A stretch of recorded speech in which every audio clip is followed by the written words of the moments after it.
What's going on, ladies and gentlemen? It's your boy Dad Vip, and I have Robbie V on the commentary with me tonight. We are on the 10th edition of Dream and Play's online Street Fighter 6 tournament. Man, Robbie, I didn't think I would get to 10 of these, and I am so happy and I am grateful for the support, man. So I appreciate all of you guys for tuning in to the stream tonight. You guys have been wonderful. It makes me proud and appreciate that this tournament has been worth it. So yeah, man, so we're getting ready to get this party started, underway. Just want to remind everyone that yes, this is going to be a first to three double elimination bracket. Again, first to three double elimination bracket. We actually have $70 in our pot total right now, so winner takes all unless that pot total gets over $100. If you guys want to donate to the pot, I put in the Match Arena link right there in the chat for you. So please feel appreciated. Any donations will be awesome. And now I got that all out of the way. Robbie, how are you doing tonight? Doing good, Dap. Ready to watch some Street Fighter 6. Been gone for a little bit. Was on vacation for 1 week. And was kind of battling some sinus infection crap. Last time there was a bracket, so I'm about 70% right now. I feel about as good as the Street Fighter Season 3 patch looks on paper. So that's a good indication of where I'm at right now. But yeah, happy to be here, happy to talk about some Street Fighter, and looking forward to some good matches tonight. Yeah, I mean, you just mentioned it. You know, Alice came out, new patch, new season. So it's going to be an interesting night tonight. We do have some returning players for tonight's event. I'm going to go ahead and show the bracket here for you guys so y'all can see at home. So we got Chime in the building, we got TCSDuo in the building, and we also have Mango Man in the building. Those were our top 3 finalists of last tournament, round 9, and so it's pretty cool to see them come back into the bracket as well. I know Mango Man, he's trying to repeat so that way he can get that money this time, but TCSDuo and Chime, they're no slouches. And of course we have Jewelman coming in with this Honda, so appreciate you all for coming in and participating. And yeah, man, our first match of the night, we're gonna have Jumbuno versus GooJuice. Can't remember, I'm trying to remember if GooJuice, he's from Nebraska, and then we have, you know, KC's resident Jumbuno, the Ed player. So it's going to be fun to see this. Jury versus Ed. I do see this matchup happen quite often. I feel like Ed usually takes it over Jury. I mean, the fireball that Jury has kind of gives Ed a little bit of trouble, but I mean, everyone has trouble dealing with Snatcher though, so it's gonna be fun. I'm looking forward to this match. Get ready. Can't wait to see how this plays out. So yeah, let me go ahead and let these two players know that they can go ahead and start. Yeah, so talking about Season 3, we'll just kind of be peppering in some, you know, little kind of, you know, notes and comments about kind of how those patches change some of these characters and how some of the things that you can expect to see out of some of these players as the tournament kind of progresses on. Ed kind of being one of the biggest targets for nerfing. Pretty much everybody got their wish with that level 2 nerf, less meter gain. Jury, however, a lot of advantageous changes for her. More combo routes out of those stored Fuhas and EX routes out of EX Fuha on hit. So see how those might play in a little bit right now. Mid-range fireball game early on. Jumbuno taking an early lead here. GooJuice trying to navigate this normal ranges of that stand medium kick from Ed. Still in it though. Go forward. Looking for that Fuha. I think Jumbuno might have been looking for maybe an early DI call or something at that range, saying that wall looks pretty attractive, but he's going to have to fight out of burnout from here on out. Probably not going to need it though. Try to hold that meter, and GooJuice taken to the air not once, not twice, but 3 times so far. Hasn't gotten punished for it. Jumbuno now has to defend here. Will Goo go for it? Looking for the anti-air spacing. Instead, no anti-air again. Put number 4 on the board, and 2 throws on the back end of it, and Jumbuno trying to get out. He can kill here with just a level 1, but he drops it. Jumbuno got out of, I mean, that's a get out of jail free card right there. GooJuice every single right to just run away with that round. So let's see if Jumbuno can tighten up the anti-airs and if GooJuice can finish his food, as it were. Staggered pressure looks good. EXDP says, get off me. Fighting out of the corner here. There's that jump spacing right there. Jumbuno trying to go air to air that time. GooJuice full advantage of those drive rush stand medium punch. Not just +2, not +4, +6 on that. Throw loops in effect. Jumbuno shoot up again. Let's see if Goo's got it, but he drops it again. That time, Jumbuno says, I'm gonna hold down back. I'm not gonna attack with a button. And Goo went for the exact same throw on the exact same timing. So everything accounted for, it's 1-0 right now, GooJuice. Jumbuno's really got to tighten up here on defense if he's going to stay ahead here. One throw. Last time goes for 2 of them. Jumbuno down backing. GooJuice says, I thought I told you the throw was incoming. Jumbuno backing way off, though. Doesn't want to get that snatcher pressure. Respecting the EXDP. Goo with 4 bars to play with here. Spins 2 on the drive reversal. Neutral jump again does not work out. Jumbuno hasn't gotten an anti-air on. Light punch DP, trade on the jab. Mid-screen, GooJuice, opportunity to seal it right there with that low forward. Jumbuno, low forward of his own. Damage, level 3, scaled pretty heavily, just outside of critical art range. I think GooJuice is gonna have one more thing to say about this round, and he will. Finally, in the midnight hour, Jumbuno with the light punch DP. So, you know, you can kind of use that reverse conditioning in your favor. You know, if you're dropping something 1, 2, 3 times, this guy can't anti, this guy can't stop me from the air, and then you land it when it matters. Everything you need to snap back in and get that W on your side. Jumbuno 1 up here. GooJuice not out of it though. Again, this is a tug of war between the 2 square spacing. So imagine if you're in the training room right now, those 2 big squares on the ground, both these players are just absolutely fighting for their lives, trying to get command of it. Jumbuno owns the corner again. GooJuice wake up to parry, nobody home. Here's the first Vixen knockdown. Last time GooJuice went for the DP, staggered pressure off the stand fierce. Jumbuno, big damage here. Will he continue? Throw is teched away. What's Goo got in the corner? Low forward, trades. Roomba scooping up the feet of Ed. Causes Jumbuno to back off. He's been jumped in at this range. There it is again. And Jumbuno that time, now back to back, 2 for 2 on the anti-air DP. So Jumbuno waking up here saying, I can control the air. And just as I say that, missed input, but manages to block the overhead. GooJuice staying in there. Jumbuno striking back. Both these players 1 for 1 on EXDP. Jumbuno back to mid-screen. GooJuice loses a charge, trying to get the Roomba out. With punish on the across the medium kick. Again, this is the spacing they've been trying to fight over so hard. That low forward now, Jumbuno does not want to get caught in it. Almost got a death combo right there. The back end of the fireball catching Jumbuno's feet. GooJuice shoot up in the throw scramble. Back to back, press for game. Jumbuno in 2. So really, Goo had every opportunity. Oh, is this first to 3? Yeah, it is first to 3. It is first okay. to 3. So GooJuice, every right now should be at least 1-1 or 1-2. See if they can lock it in here and just relax on defense. Opting to just take the throw. EXDP blown up, but Jumbuno not ready for it. Dashes the wrong way. Big Goomba stomp there. Jump down fierce from Jury. Hard to deal with, especially at that cross-up range. Back to this far space. So if Goo can stay in here, namely the range of crouch medium kick, stand medium kick spot, gonna have a lot better time than trying to make these hard reads, trying to like force the jump, force the hard read over the top. And there's another hard read for you, but this one's gonna pay off. Does not cash in the Fuha charge. And Jumbuno pretty much free reign right here. Just put a button on. Want to make sure it's blocked though. Here's 2 for your trouble. Well, I mean, there's not a lot of option that Jury had. I mean, she had just used that level 1 in Burnout. It's one of the things that Ending Walker talked about in one of his interviews with Ryan Hart at Capcom Cup, was just players that seem to have a harder time managing that drive gauge for when it really matters. But anyways, Goo has the corner. Jumbuno, throw, teched away, see if Goo can evolve that offense. Right now, beat up, taking back the mid-screen. Jumbuno on 3 bars. Goo just down to 1, 73 to play.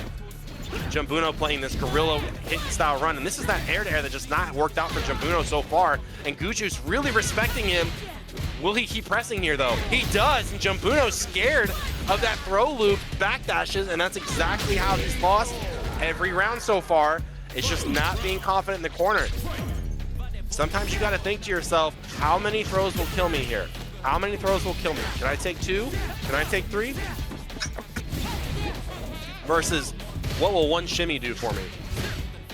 So there's that range I was talking about. GooJuice trying to fight at that one half square range. Really, Jury's kind of sweet spot there where she can get in and out of that crouch medium kick spacing. Jumbuno got to get desperate here. In the scramble, catch the low. Goo trying to walk back again, a little too far in that walk back. You see those little micro steps. Those are the little micro decisions that define us. In, out, in, out. Looking for that heavy punch. That's the double kicks from Jury. Say heavy punch, but it is definitely with Das feet. GooJuice puts one on the board. That is what they desperately needed in that game 1.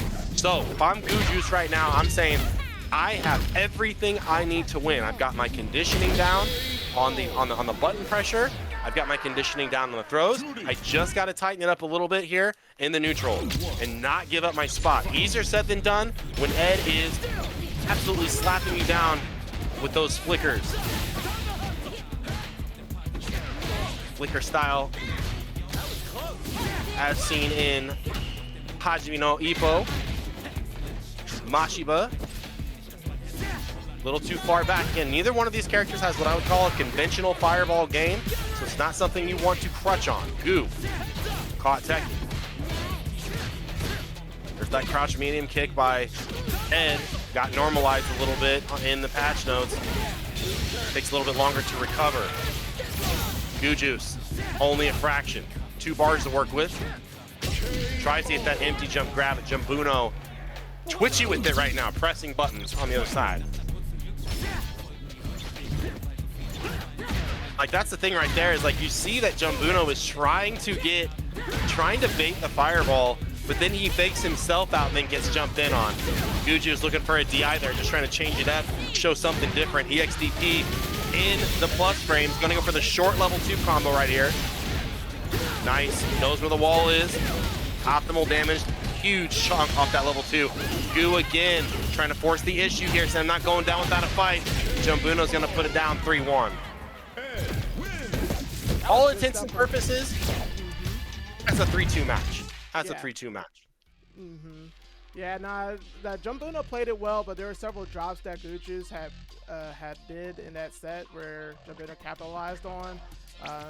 You know, just gotta clean up on those neutral decision makings as well. So, nah, kudos to Jumbuno though. He's been playing extremely solid for these past couple of weeks. So, and right here, you're already chatting him to practice his anti-air. So, nah, you're absolutely right in regards to that.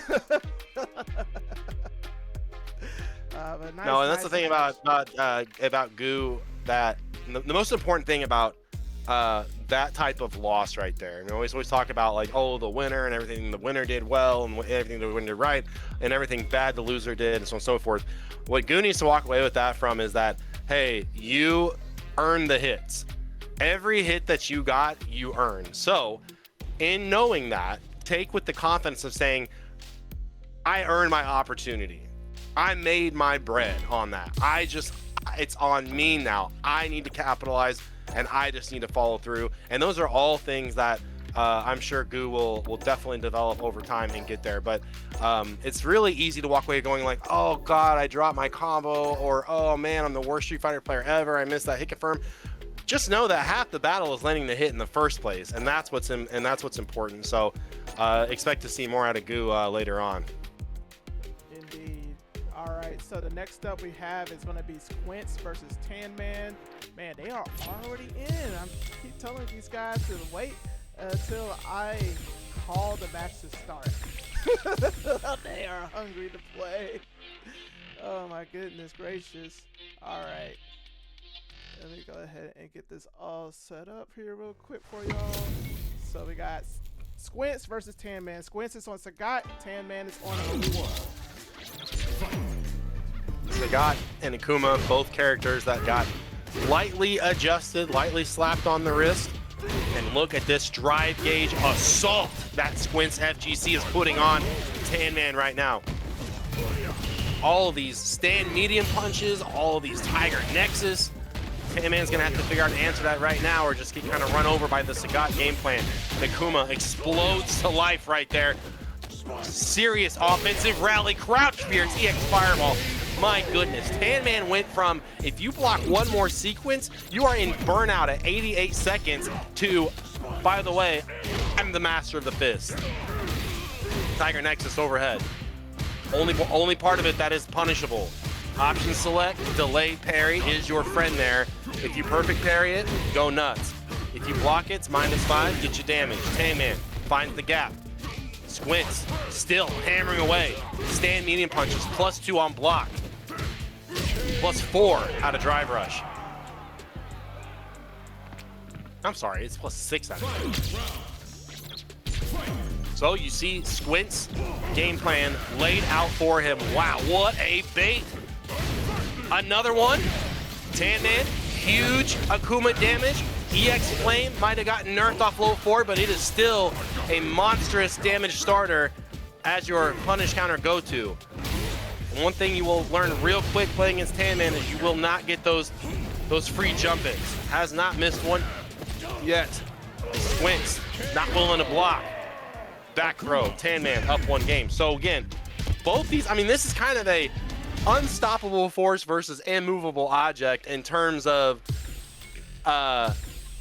Squint's Sagat and TanMan's Akuma. Now Squint's going to Marissa, so if there's any preview of the type of aggression we've seen with this Sagat, I expect to see this Marissa go nuts, because this is definitely a much harder matchup for Marissa than it is for Sagat here.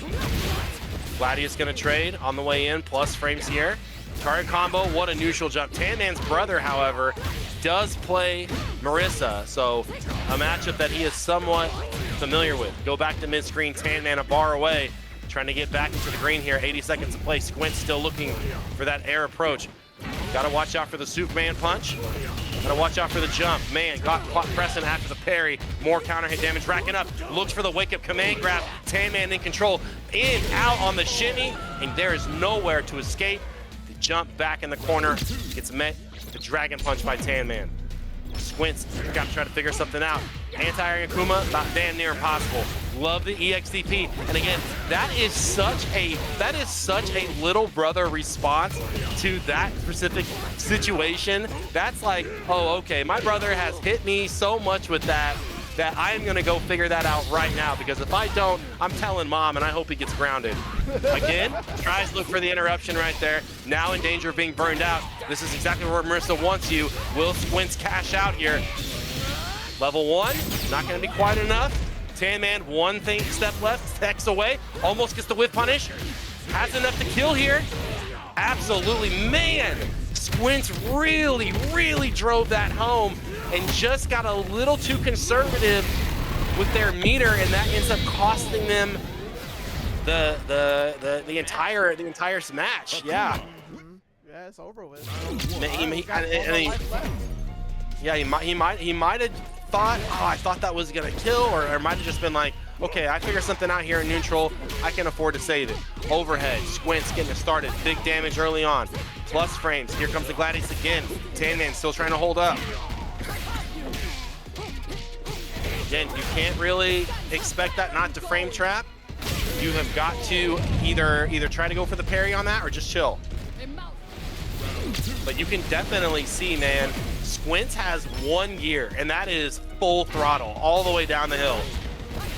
It is overheads, it is damage, it is walk up phalanx command grab. TanMan strikes back with the XDP. Not going to the air.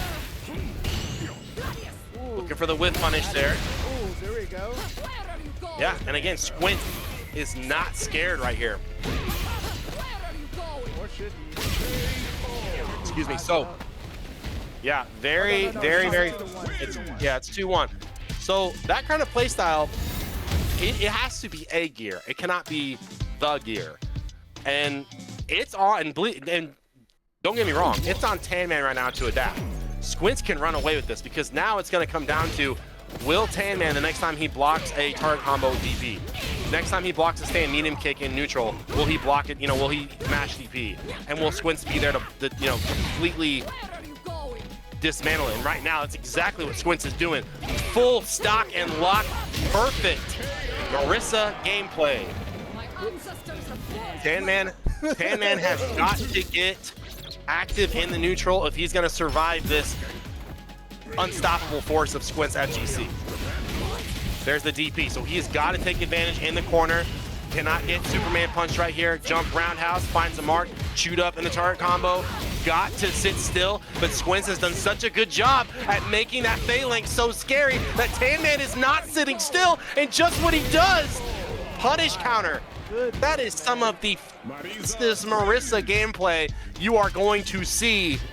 Not today, not this week, not this month, but in 2026 as a whole. That's a grown woman right there, man. That's not a grown woman. That is a bulldozer. That is a Sherman tank. That is a weapon of mass destruction called Squintz FGC. Just absolutely smashing his way to victory right now.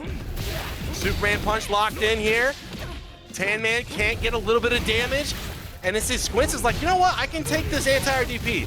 Because all it's going to take is one Superman punch for me to get in and you're done. And it starts right now.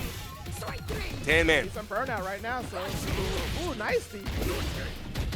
Wow, risky pressing right there. Level 1 locked in for Squintz. And still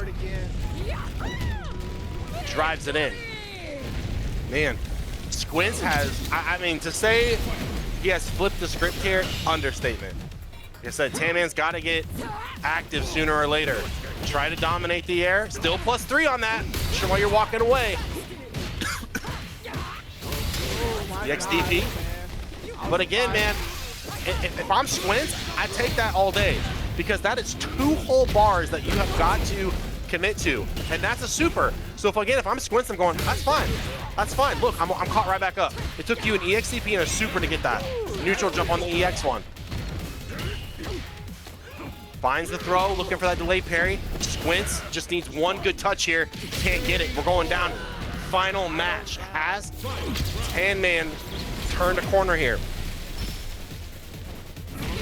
Still can't get in on jumping. Tries to bait it out. Squintz, level 3, most damaging super situation in the game. Tick throw looks good for Squintz. Wow, what a whiff punish. Safe jump. Has to defend here. Guessing. Well, there. Oh, it's all back and forth for both these players. Everybody's trying stuff. Oh my gosh. No, he's crouching on the Tatsu. That's it. Crazy finisher. Crazy finisher. Oh no, TanMan, no. Why? Oh man, that drops Tatsu, man. That hurts. That really hurts. But kudos to Squintz though for climbing all the way back. He was in a hole and it just had to switch to the main, go into the Marisa.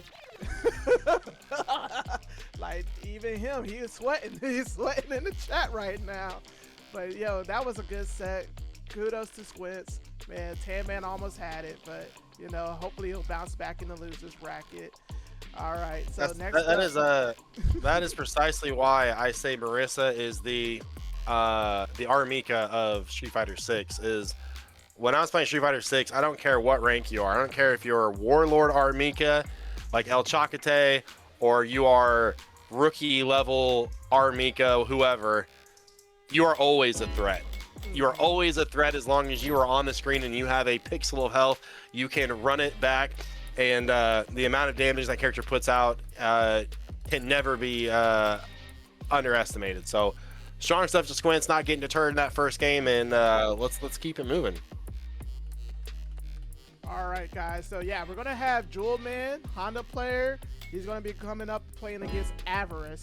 So let me get these guys in here in this room real quick, and we'll go ahead and get this next match underway. So let me make sure I spelled his name correctly, because he has some fun characters in his name. Oh, no, never mind. It's just Jewelman. All right, cool. So now let me go ahead and find Avaris here. I play Jewelman from time to time, and his Honda is such a weird character. He's very solid, very fundamental based. I mean, he's out from Texas, so I'm assuming he has to be solid because there's a bunch of strong players out in Texas.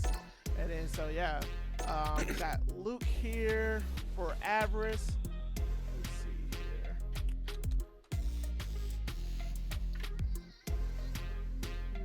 Yeah, if you are a fan of Honda, Jewelman's Honda is definitely one to pay attention to.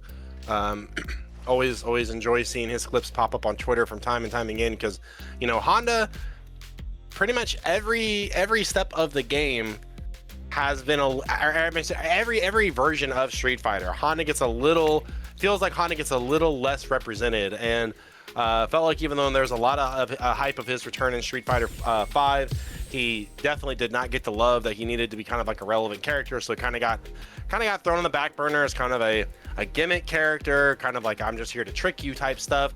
And then we definitely saw that same brand of Honda come back in Season 1 and throughout Season 2. But now with the recent patches, namely the last patch, not this current one, Honda's kind of a real character now. So there are some things to definitely watch out here, and don't sleep on Honda, because he will make you go to sleep very quick if you are not up on the matchup. I concur. Luke? I did not like that matchup at all. Luke, so the main patch note for Luke that he got was was kind of in the Capcom mission statement, as it were, kind of their overall patch summary. Was they wanted to give characters more expression through some of their target combos, you know, and especially the ones that are a little bit more underused. So Luke's heavy punch target combo now has some more utility and some different routes and options that Honda players will look for. Jewelman looking to start off things with a headbutt, drive rush, stand medium punch. That is the big man Honda button right there to stay at advantage. Nice little Kara command grab there off the down forward roundhouse. El Clasico del Hondarino. Looking for a whip punish spacing trap though. Pay attention to that. That big stand heavy punch, that was set up by design. Avaris not biting on it. Now has Jewelman in the corner. Back dash. Read the throw right away. Jewelman says, hey, I don't got that EXDP on wake up, so I gotta use my movement. Level 1. Yes for Avaris. Looking for that clap there. March back to mid-screen here. Not a lot Honda can do. Looks for the trade. Jewelman locks it in. 1 round up. Avaris not far behind, though. Jewelman showing a lot of hard reads early on. Avaris can definitely play around here as this match progresses. And this is 3 out of 5. Avaris showing those fundamentals. Avaris saying, okay, again, live by the hard read, die by the hard read. Staggered buttons looking for Luke trying to get something started here. Namely off that jab, crouch strong. Looking for a crosscut, just gets the jab. Avaris says, I got a hard read for you too, buddy. And here's the back throw for the extra meter gain. Not that I need it, because Luke's got all 3 stocked. Honda, 30% into bar 2. Just like you see that right there. Both these players basically started these matches going a million miles an hour down the highway, and they both kind of take a break for a second and go, all right, let's see what's going on here. There's the white tree, Hamad Tech. Drive rush, crouch glide kick. It's an instant stop. Slam the brakes on Honda while he draws up your chalk line on the sidewalk and slams you straight to hell. A lot of damage here. Avaris, huge wall to climb. Didn't have headbutt stock there.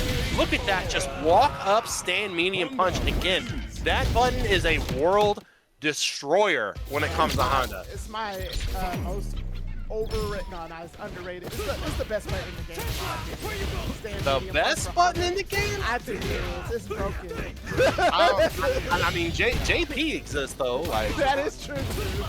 Well, JP did get, you know, recovery frames added, blah, blah, blah. But we're back here. We're going to see the Honda slaps. That time, Avaris got the cross cut on lock, and Jewelman answers in kind. So again, I like Jewelman using some of these special moves like the clap to kind of change spacing without giving up a lot of space and trying to hide your intent. Huge damage off that crouch Veers clip. That was one of the buffs Honda got. Medium hands. Technically, you can go forever. If you have the Praise the Sun, if you have the hand stocks on, you could technically go infinite on somebody if you're able to have infinite stock. So again, it's the ability to cancel crouch jab, medium hands is a big change for Honda. Hand kick, forward roundhouse. Again, trying to reach out, touch somebody with that stand medium punch. Avaris trying to be cautious, ends up getting headbutt, trying to walk forward. Jewelman nice. Trying to press after that headbutt. That was clean. Damn. That was deep as all hell. It was. Man, nice whip punish. Yeah, after that punish counter, you see how immediately Jewelman was like, okay, I'm gonna back off. I'm gonna back off after that headbutt. That hurt. So a little bit of conditioning, that shows the effectiveness of when you punish somebody, make it hurt. So here's the hand stock. So again, the follow-up here, crouch jab, too far away though. Good recognizing that by Avaris too, because I mean, that was on the tip of the crouch heavy punch to get into those hands.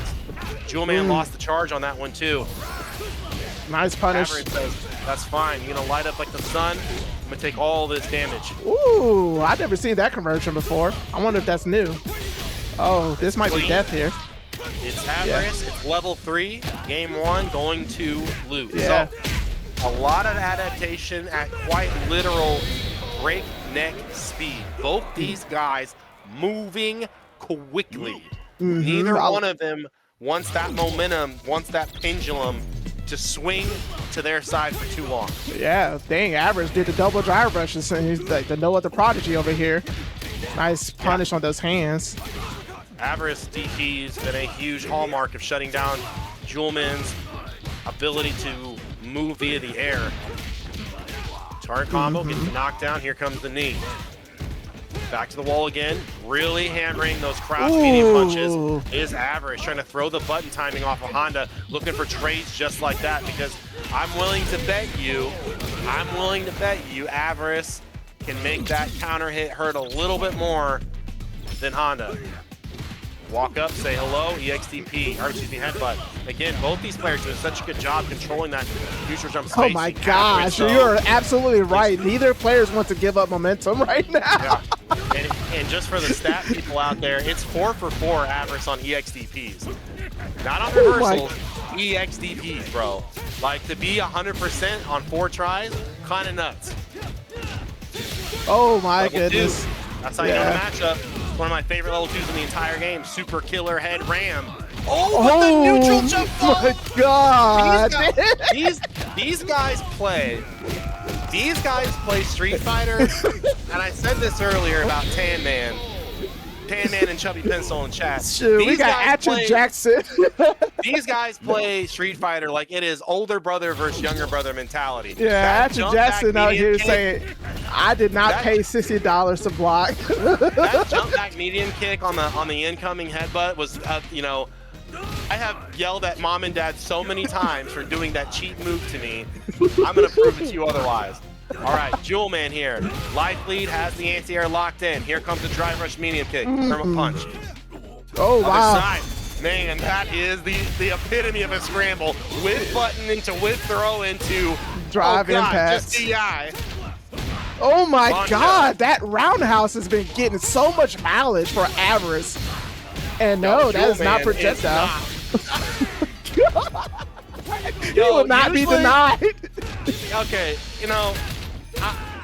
Oh my God, did it kill? Not gonna be enough. Not gonna be enough. Wow, the follow-up. This is crazy. Usually I'd be like, is this Integra versus Chingo? Is Chingo on Honda and Integra on Luke? No, this is Avaris and Jewelman here. Letting it rock here. Oh my goodness gracious. Jump back jab. Okay, starting to make, this is all over the place, bro. And on that screen, we are in, you know, Mexico. On my screen, it is the circus. It is trampoline world. Jumps all over. Oh my goodness. Yeah, we're at a circus right now, and these are the remasters. It's like trampoline, you know, it's like trampoline world. You know, you go there, you know, you pay your $10 for the day, and you see how high you can jump. Yeah. Sometimes with your butt slam, sometimes with your ocho throw. Oh my gosh, this man Jewelman said, all right, you want to go nuts? Let's get nuts. Sometimes with the full walk-up EX SPD. Okay. Let's goodness gracious. Is it 2-2 right now? Yes, or sir. 2-1? It is 2-2 right now. We are down to the last match. Nice little full screen, you know, cancel the stomp and the headbutt. Jewelman's trying to take a page out of Avaris's book right there on the jump back, looking for that interaction. Ooh, the heavy punch. It's only a matter of time before Jewelman scores that big punish counter heavy punches. He's been looking for it. Spacing himself out with the hands.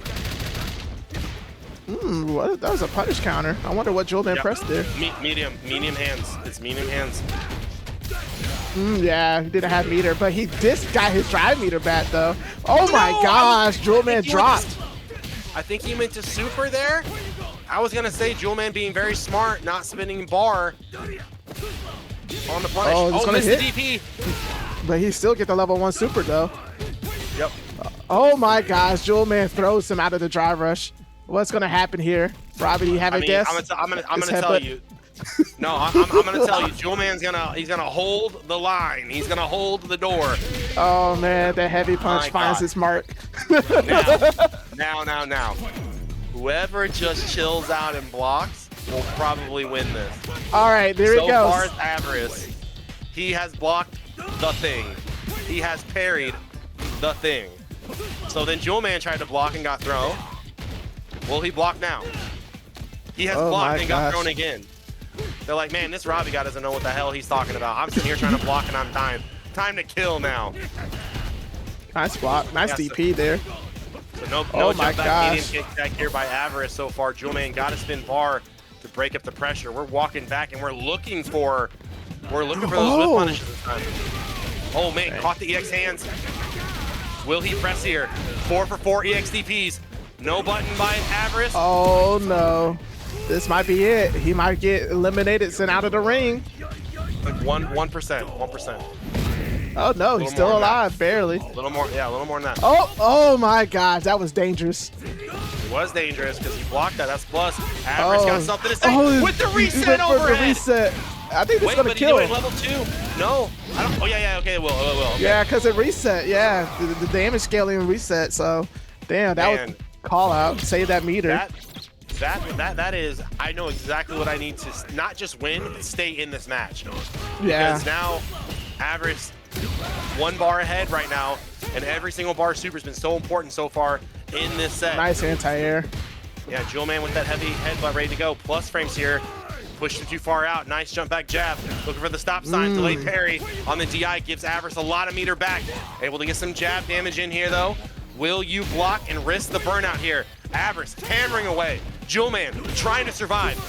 Gets a gift on the neutral jump. Oh out the DP, no, the missed one. DP. He's only got 1 bar here though, Dap. He's gonna spend it. The follow-up, look at the damage on Honda. Nice almost tech. got the throw. Avaris he almost had the punish. Avaris cannot afford to go into burnout right now. He has got to save every one of these bars. Jewelman trying to build some bar here. Gets back to the green. Avaris in danger territory. Walk up, walk back, stand fierce. Jewelman. Oh my goodness gracious, ladies and gentlemen. Can we breathe now? Can we breathe? I'm drinking. I'm getting that water in me right now, bro. I'm just kidding. If you think I'm drinking water right now, this ain't Diet Coke. You got all kinds of messed up. Jewelman. My goodness, man, what a set, dog. That is crazy. You can only get it here at Dream and Play Street Fighter 6 online tournament. I'm your host tonight, Dat Vip. I got Robbie V on the commentary with me. I hope you guys having a wonderful time at home out there, man. Man, these are some wonderful sets. Jewelman and Avaris. I could go back and rewatch that time and time again. All right, so we got Chime and TCSDuo here. We're going to have a mirror match, but before we get that, don't start. Please do not start yet. I just want to go ahead and do a quick promo. We got some tournaments coming your way here out in the Midwest region. So first up for the big regional tournaments that we have. I know you guys heard about it time and time again. We got Max Out, the longest running tournament out here in the Kansas City region, April 11, 2026. Robbie, I would like for you to go ahead and share a bit more details in regards to Max Out and what players can expect if they attend this event. It's one of my favorite events to go to, by the way. Yeah, Max Out. So we are one of the longest running, if not one of the longest running regional tournaments in the Midwest, going back to 2009.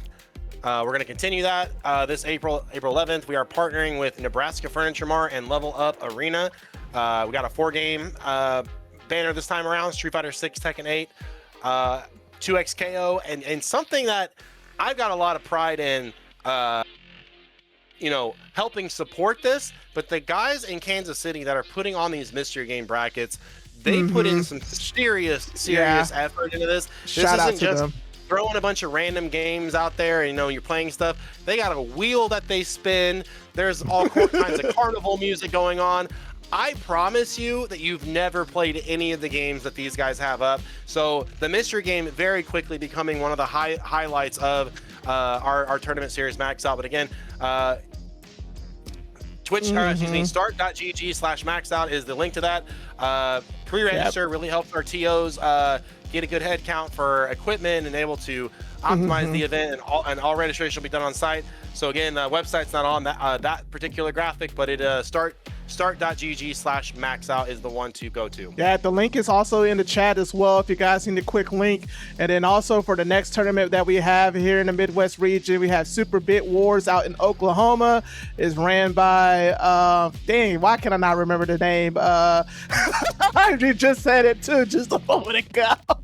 Oklahoma region. So please check out Super Bit Wars.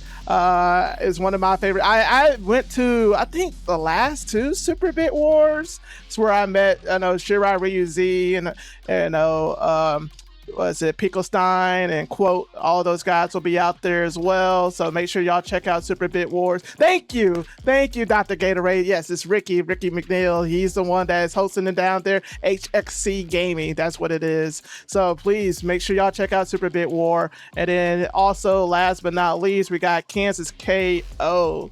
Kansas KO is going to be out there in Wichita. It's one of the newest hot start tournaments that are happening out here in the Kansas State. Make sure y'all check out Kansas KO. They got what, 6 or 7, 8? I don't know, man. They got so many games out there. I know one of my favorite games, Marvel vs. Capcom 3, is an official tournament. I know Dr. Gatorade is going to be there. I'm going to be there as well. I might enter Street Fighter 6. Who knows? I don't know. I mean, I am the defending champion, so maybe I should enter. I don't know. I mean, Kansas City, and again, I humbly invite the rest of wherever you're from to come out and play Street Fighter 6 at Kansas KO, because Kansas City has not only won the first Kansas KO for Street Fighter 6, the second one, but also the third one in a row, Mr. Viv actually being the champion of 2 of those. So, like, please, I don't know, Wichita, please pull Peter out of retirement. Indeed. I would be so thrilled, and I say this with my chest, and I'm glad you don't have the I'm glad you don't have the webcam up right now, but I would be so thrilled to commentate another Kimberly Grand Finals. If there wasn't a reason to end it all, that would be it. But yeah, please come out, support Kansas KO. Those Wichita FGC does a huge job out there. Shout out to Ed. Indeed. So, all right. So next up, we're going to have TCSDuo versus Chime. It's basically a mirror match. Both of these guys play jury. TCSDuo, he's from Kansas, and Chime is also from Kansas. He's actually located out in Wichita, so we should see him at Kansas KO as well. Chime actually placed 3rd at the last Dream and Play online tournament.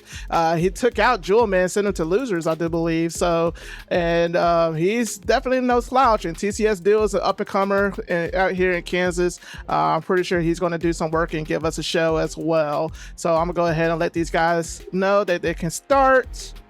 And again, thank y'all for tuning in to Dream and Play's online Street Fighter 6 tournament. If y'all haven't yet, please hit that follow button so I can get those subscriptions up and running. I'm trying to get those notifications. Please hit the dings. Also, if you guys want to donate to the pot, I have Maturino up here as well. We have $70 in the pot. So for the players that want to get some money in their pockets, definitely support. Appreciate it. So without further ado, let's get this match underway.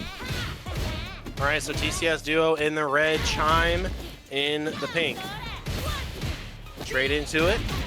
Corner pressure. So again, one of the biggest changes for Jury is a little bit more combo routes, able to utilize those Fuha stocks in addition to different types of damage options out of just doing EX Fuha as part of your combo. But you can get a nice little medium punch reset in there. There's just different options all the way around. kind of trying to give players a reason to come back to Jury. Maybe if they went to Mai, because I don't know, Mai was an okay character last patch, or you know, kind of go elsewhere where you can get the same kind of advantage without being so suffocated by the fireball game. So Chime off to a good start here. Basically every single button designed to hit. TCSDuo trying to break out here in the corner. Already tried to jump, got the cross cut. Throw game on top. Blocks the overhead. Big stand heavy punch. Mirror matches are always interesting because you're literally seeing, you know, two players trying to execute pretty much the exact same plan. Chime up and one. Chime, I believe, on the subject of Kansas KO, I believe he was a top 8 finisher. Correct, he was. And Jury, you know, hard to come by. Again, we kind of talk about some of these Season 1 All-Star characters that have had a really hard time staying relevant in modern, you know, the modern Street Fighter meta. You know, Jury was a big contender in Season 1, obviously winning Capcom Cup.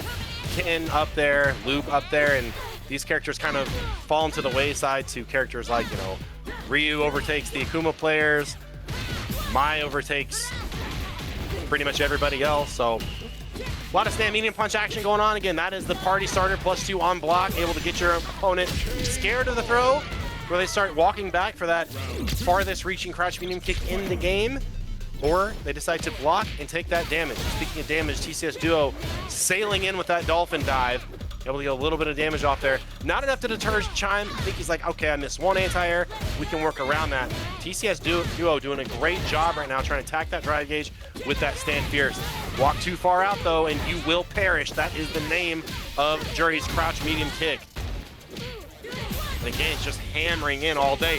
TCSDuo saying, man, I'm not blocking right now. I swear it seemed to work pretty well for Jewelman and Avaris, but I guess not. For not here. Dang. Chime up to 2.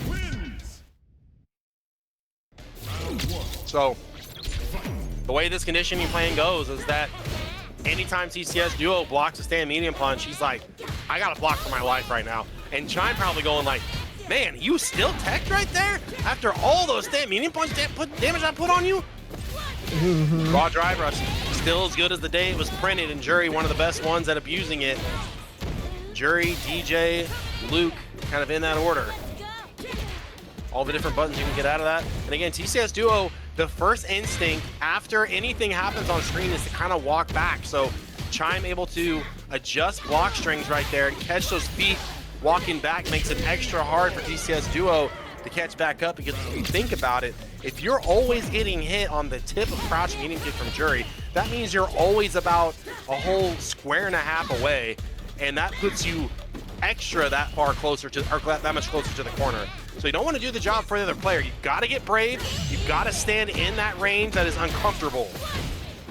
Chime looking for another overhead, not home though. Crouch medium punch finds the mark for TCSDuo, back to mid screen. Finds one on the wake up parry. Duo in control of the corner right now, and likely burnout. Still caught walking back. Ooh, Chime nice. ready with that level 3. Gonna be able to get this level 3, safely get a Fuha stock if he wants, and be relevant as soon as that meter Wake gets up, back. crouching medium kick. Wow, TCSDuo showing some teeth here. So this interesting setup right here. Duo's trying to race that gray bar back. Chime will still get there. What a tech away from Chime, able to save himself. Can Duo block it out? Try to give himself some life here in winner's side.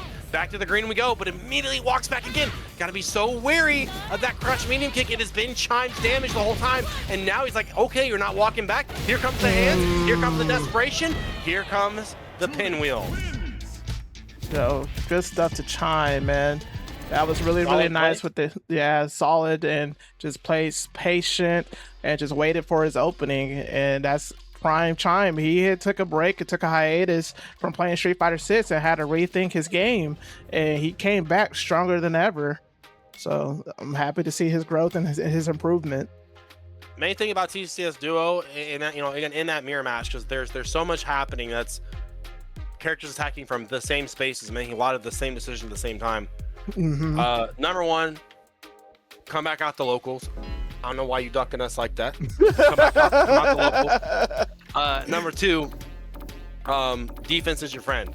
So one of the conversations I've been having a lot with a lot of our local players lately is when you are losing a match and you go back to character select, between game 1 and game 2, and you ask yourself, where did the damage come from?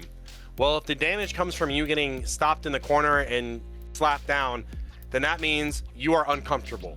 You are uncomfortable on defense. You're not confident in your decision making.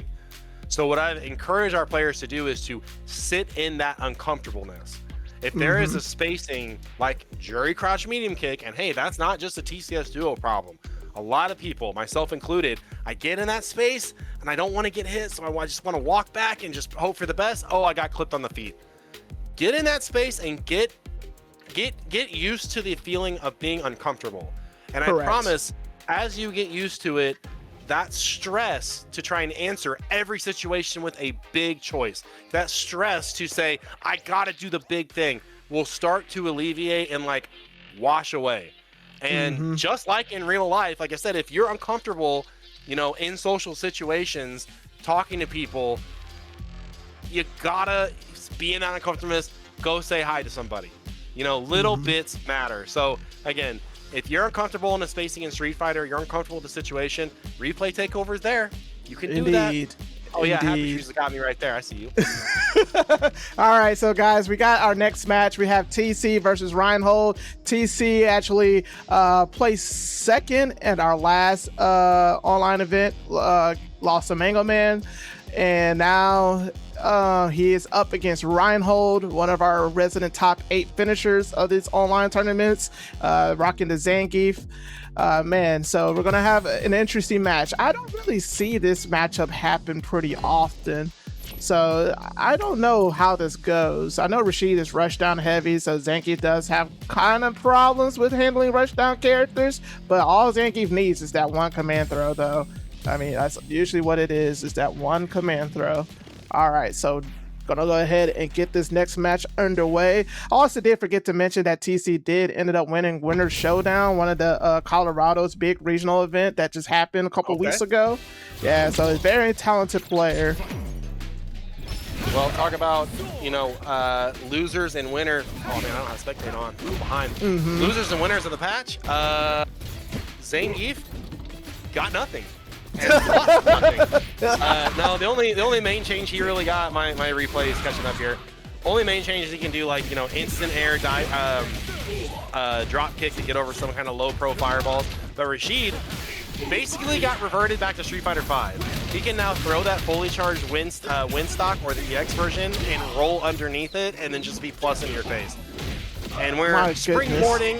Here comes damage. TC looking to try to come back here. Reinhold, huge lead, but stuck in that hard, that rock in a hard place called the corner. And TC able to run it all the way back. So that's what I talk about, is if you're uncomfortable right there, if you feel like you got to answer every situation with that hard read, sit in it, just block. I promise it's not that bad. I promise not that bad. All right. Back and forth here again. That was a huge reverse side by Reinhold. See if he can get back in there. Clutch reset, EX SPD, but it'll be a minor super right there. TC trying to work that frame advantage off that stand medium punch. Notice in Reinhold, putting out that cross light kick, trying to stop that forward advancement. Here comes the Aegis Reflector.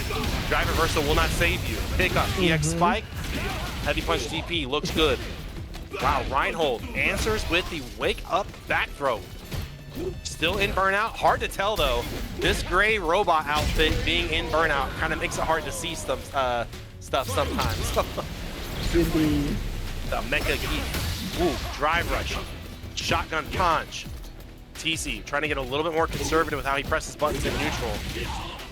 Again, man, whenever Rashid hits you with that heavy mixer as the anti-air, it feels bad, and then you see how much damage it does, and you're like, you know what, I'll chill.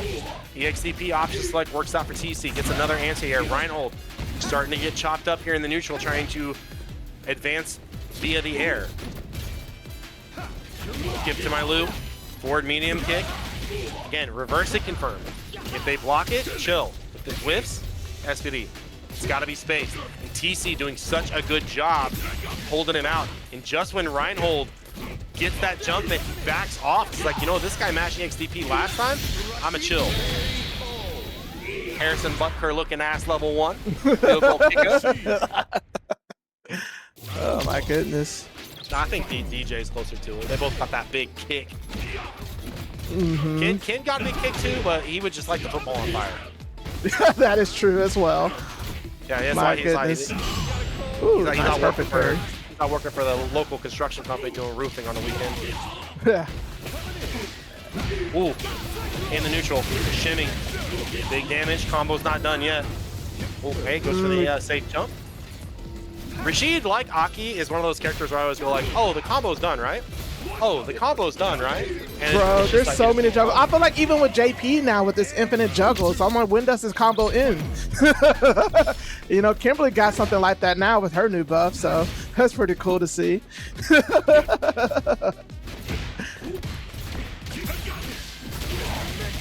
All right, so here we go. We got Rashid now with the anti-airs. Man, I think Reinhold is getting a little bit antsy with these jump-ins.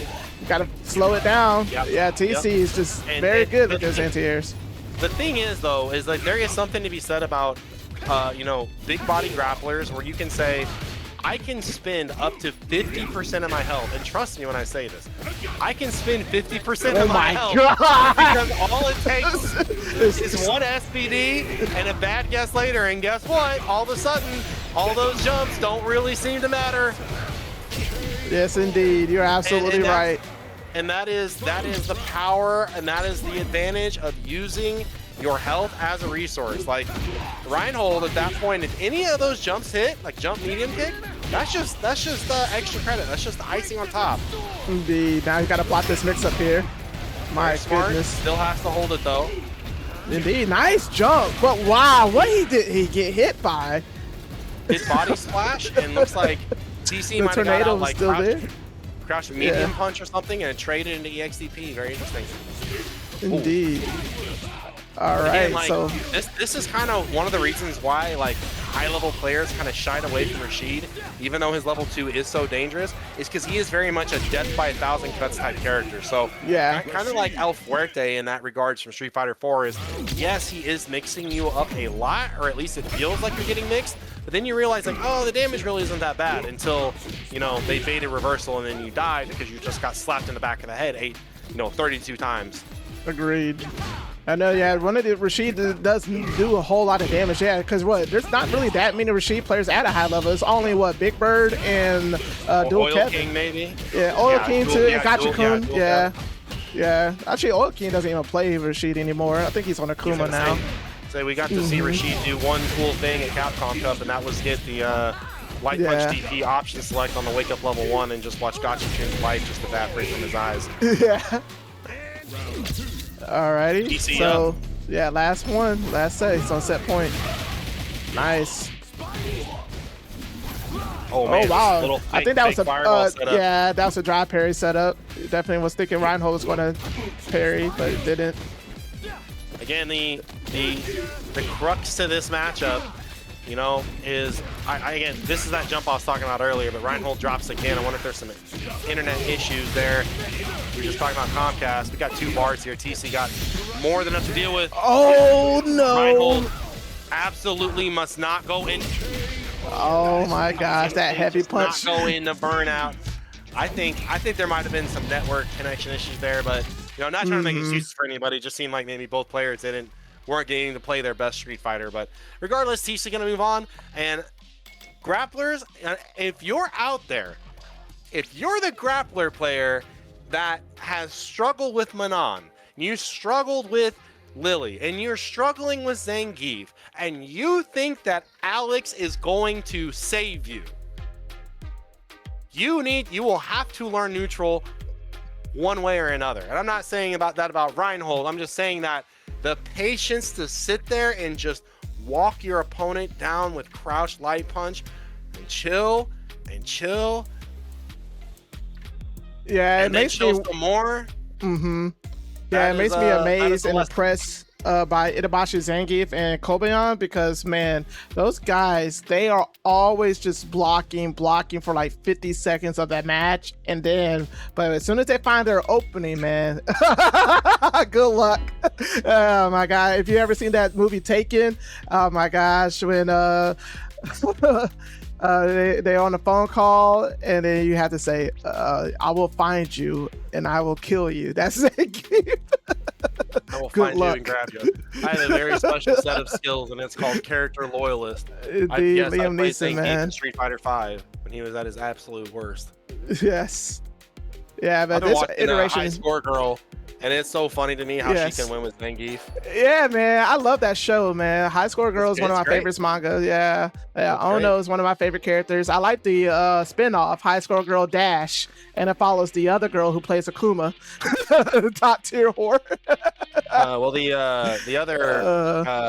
other fighting game manga that just got approved, I think, for Yeah, anime girls coming up don't. is, Yeah, girls don't play yeah, fighting games. yeah, it's like prep school girls don't play fighting games, and if you read the manga, they're playing their version of Street Fighter 4 in their dorm room, which is pretty it's a pretty fun read. All right, who do we got coming up next? Yeah, so we have Jeff Hun versus Integra. I'm trying to get their names here in the bracket, so bear with me, guys. I'm trying to get this all situated. Let these guys tell them, hey, don't start yet. So Kimberly and Ken, we kind of, Dap kind of talked about the change, the major change Kimberly got. Basically comes down to more. Yep, that's true quote. They are using Street Fighter 6. Kimberly got more juggles. Ken, Yeah. he got some things. If you've been on Twitter, you've probably been seeing all these flashy EX Genrai combos mid-screen. Basically, they added 2 extra active frames to that to make some of most of those combos, by the way, already existed in the game. They just made them easier. So 2 extra frames on the EX Genrai allows Ken for some more damage mid-screen with 2 bars. I think the best buff that Ken got, or the best change, is the stand medium kick, being able to cancel into all 3 supers, even though level 3 does whiff quite often, especially if it's on the tip. And then crouch fierce into run. You can get step kick now as a true counter hit. You no longer trades. But those are the main things. So long story short, Ken did not get what he needed to be active. Integra off to the races with that light Dragon Rush right from the jump. Another one, Jeff Hun trying to get some damage in. He's going to earn it in a hurry. Integra back to the wall here. Man, that's a one. punish. Integra really letting these Dragon Lashes go. Nice a punish too. Oh my goodness gracious.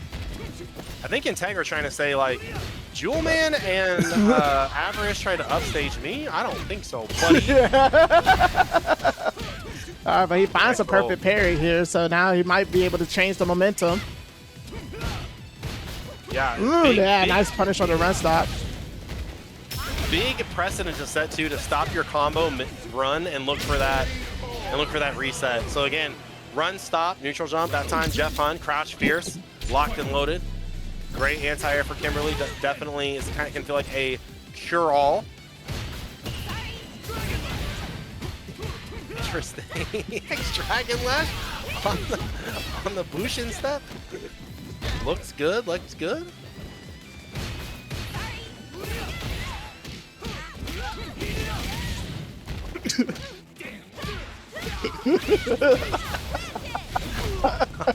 All right. Jeff Hun, reset over the top. Integra, looking for that parry. Back to the wall here. Low forward, finds a mark. Gonna cash out here. Let's see how far he goes with the meter. Level 3. So, more damage off of like a shimmy situation for Ken. I don't know if it's exactly what he needed to be kind of more relevant in the top tier again, but that's the hand we've been dealt. So 1 round apiece here.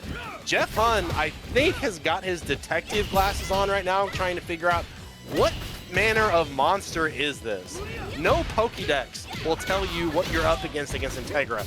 No encyclopedia, no Dungeon Master's Guide could possibly tell you or prepare you for what you are in store with this type of kin. Jeff Hunt is a victim of the storm right now. Can he weather it? So far, looks like he can. All right, so Jeff Hunt not cracking under pressure, not going for that delay throw tech, because that is every single thing Integra was going for right there, was to try and blow up, down back, throw. So so see if Integra's approach changes. Jeff Hunt can breathe for a second. We're back to character select. I think Integra is switching colors, which probably means we get a different type of Integra. Yeah. Depending on which colors he has, depending on what kind of IV EV spread he has. So more special attack, more defense. We got shiny Integra right now. Yeah, we got shiny. Yeah, we got shiny Integra. The red, yeah. Let's go. This is the adamant nature here. All attack, no defense. All attack and speed. Oh my goodness. Oh my gosh. Oh wow. Didn't get the punish. Tatsu. Doesn't get punished. That's the choice scarf one. Yes, sir. You're gonna just do the same attack over and over again. Yeah. All right, so here we go. What's the setup here? Man, so Jeff Hunt went for an empty jump, but nothing to it. What the heck was that? I'm telling you, your computer coming up all question marks, your Pokedex is blank. I do not compute. Dragon Lash to beat a potential delayed throw. Jeff Hunt is like, brother, what is this? Jeff Hunt, no choice but to just hang back. And I mean, really, oh my gosh. Yeah. Yes, sir. And I mean, like, Jeff Hunt, in all intents and purposes, has killed himself in this round. Like, he's in the driver's seat. Even though there's a lot of chaos being thrown at him, he has been really good about being in the driver's seat so far. Oh my gosh, the Tatsu again. And it's working. It is working. Integra stand fierce punch looks unblockable right now. Look, man, is there a reset coming? I assume that Integra is doing that step kick because he knows that Kimberly can't get a full punish off of it. It puts Ken at the right distance where the follow-up to her crouch jab will not reach. Kimberly is going to get hit by her own bombs right there. Wouldn't that be a change? Oh my god. Kimberly into her own bombs. Oh my gosh. Juggle her up into the what air. What they call that in FPS? Was it? I forgot. I forgot what it's called. In first-person shooters, where if you on the same team, yeah, friendly fire. Friendly fire. Oh my gosh. Well, I mean, he's using the step kick exactly the same way that you use it in Street Fighter 4. Is you get people to try to start pressing after it because it's -2. Yeah, it's a spacing trap. So then you say, what are they pressing after that? And Integra is like, well, I'm not playing modern, but I only got like 2 buttons on my stick, and that's medium kick and stand fierce, and I really like stand fierce. All right, let's see a level 2. Yes, sir. Yeah, and I'm gonna be honest with you. I feel like Jeff Hunt is strong enough in neutral where he did not need to do the level 2. However, Integra is not a beast that you want to let live, so I completely understand going for the kill. No back throw. Reset. Yep. Okay. Reset. All right, Jeff Hunt saying, I'm going to take a page out of your book now. By the way, no reset. I'm going straight for my 20% scale damage. Safe jump, plus frames, good stuff. That's what I'm talking about. Jeff Hunt been so solid. He's got that level 2 back as well, so EX Tatsu, there it is, maximum spider. Zip, zip, zip. I feel like there's always a super like that, like in every fighting game now. Yeah, I mean, Guy has it too. In Street Fighter 4, that's one of Guy's ultras. Yeah, I mean, they always got like the bounce off all the walls. And I mean, your favorite super, I think in all fighting games is, what is it called, Round Trip? One of your favorite supers, that? I'm trying to remember who does it. What character is it? Do you remember? Level 1? Oh my God! Don't you dare! No, it's Hey, look, I think it's there's that Dimension counter Slash. Dimension Slash. Oh, okay. Yeah. I heard it called like round trip. And Wesker has the same super as well. He just goes all over the screen. Oh man! And in that moment, the Integra step kick conditioning finally did pay off, and that was one of the changes. Normally that combo would trade, but it's a straight counter hit now if you try to press between stand heavy punch and run step kick. Mm-hmm. Spaced out there. Oh, nice DP on the elbow. Oh my gosh. Still trying to make that throw. And again, Jeff Hunt just has to play solid. That's all he has to do. I always tell myself that whenever I play Integra, and it just never happens. Integra's gonna push you, man. Yes. All right, here we go. What's going to be the setup here? I don't think this round really matters as much as, you know, for getting mentally prepared. Wait a minute. What was that? What was that? I knew that wake up crouch immediate kick was coming. All right. I believe this is going to be a tied match. Yep, 2-2 now. Only on critical hit or critical crush counter punish. That's what they call it. Yep. Yes. Critical art. We're playing some slow Street Fighter now, kind of, and we're right back to high gear. Oh, Integra looking for the stagger button. So many whiffs. Yes. Oh my gosh! Drive rush into DP. Let's go. All right, we got an overhead. Nice, nice, Jeff Hunt. Let's go. Are we going to see throw loops here? No, we're going to go for the roundhouse. Yeah, I think Jeff just needs to go full offense. Don't be scared of the drive rush EXDP. It's unblockable. It doesn't matter. Yeah, again, base out the round. Yeah, the punch. Yeah. I think Jeff Hunt probably should just do random DI. Oh my God. See, DI would have worked there. The light kick / medium kick, Dragon Lash finally pays off. Catches the low, gets the extended combo, and the overhead to seal the round. Integra 1 round away. See, look at that. What I say? Just DI. He's going to just do something random. Integra with the perfect opportunity to show off the new Jinrai combos, but just sticks with the old faithful crouch fierce run DP. Good damage, good Oki. Jeff Hunt has the corner, but only for a small time, as you are now reset. Back throw by Integra. Oh no, not DI there! Whoa, man. Ken, don't listen to me. Flew through Kimberly's hair. Yes. Don't listen to me right now. All right, so what do you think, Matt? I'll just throw him again. Yeah, just throw him. All right, here we go. Final round. Jeff he's gonna have to get brave, but at what cost? Oh my God! He just round start slide. Let's go. Talk about brave. Yeah, absolutely. All right, both players back and forth in neutral here. Integra trying to stick forward with the drive rush. Yeah, there you go. Finally, the Fierce actually connects this time. Ooh, checks the drive rush. Yeah. Keeps that slide meaty, stays in the driver's seat. Oh my God, he's trying to go for a reset. Integra is ready for it. Oh my God, he tried to check the drive rush. Oh, this is it right here. Yes, it is. All right, so again, gosh. Jeff's neutral manages to survive the storm. Indeed. Good stuff to Jeff Hunt. He makes it to winners finals. Good stuff. Good stuff. Man. All right. So right now we're waiting on the winner between Chime and PingWarrior. They should be playing right now. Let me double check to make sure that that is the case. Let's see here. Yeah, good games, good games. Jeff Hunt said he's sweating. True, I feel it too right now. My goodness, what a match, what a set.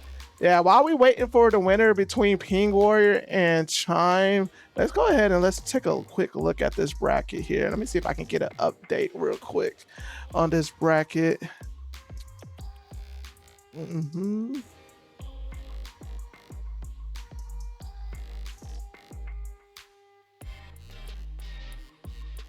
Oh no, we still haven't even made it yet. No. All right. So right now on winners finals, we have Jeff Hunt on And then we're waiting for TCSDuo and PingWarrior. Down in losers, we got, let's see here.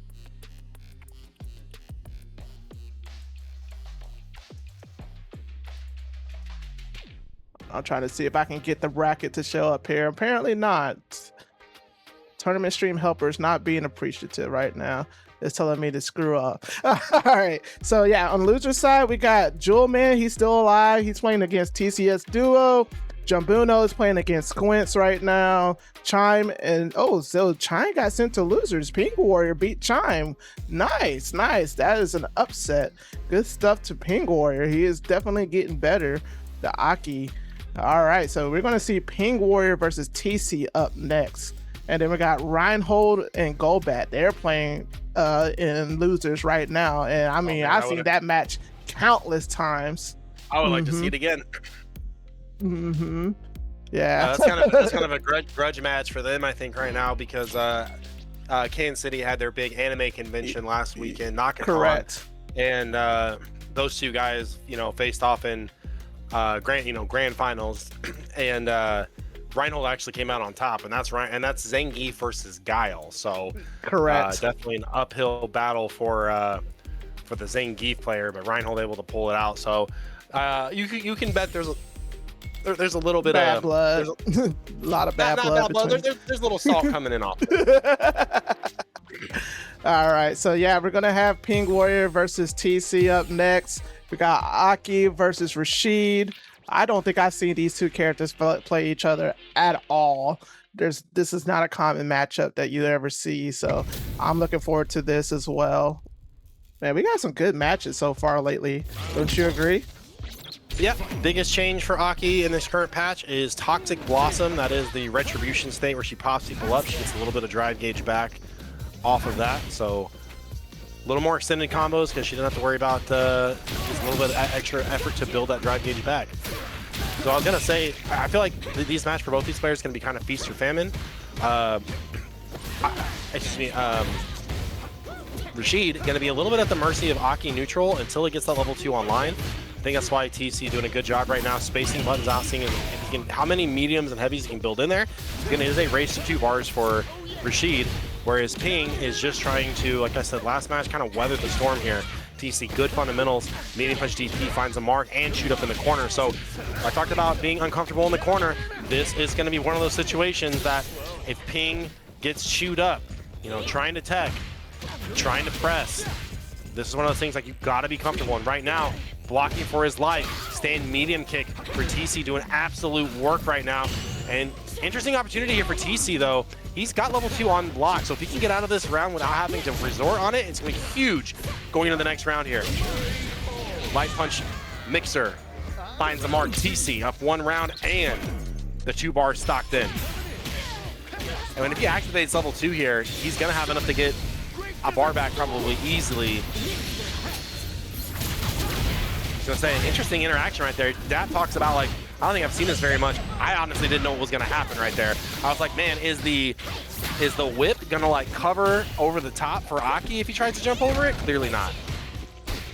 Both these players surrender their level 2s. TCSDuo back to the wall. Poison gone. There's that medium kick again. PingWarrior trying more of a full screen approach. Again, Rashid, EX Fireball can kind of get in behind it now. Put that stand medium punch on you.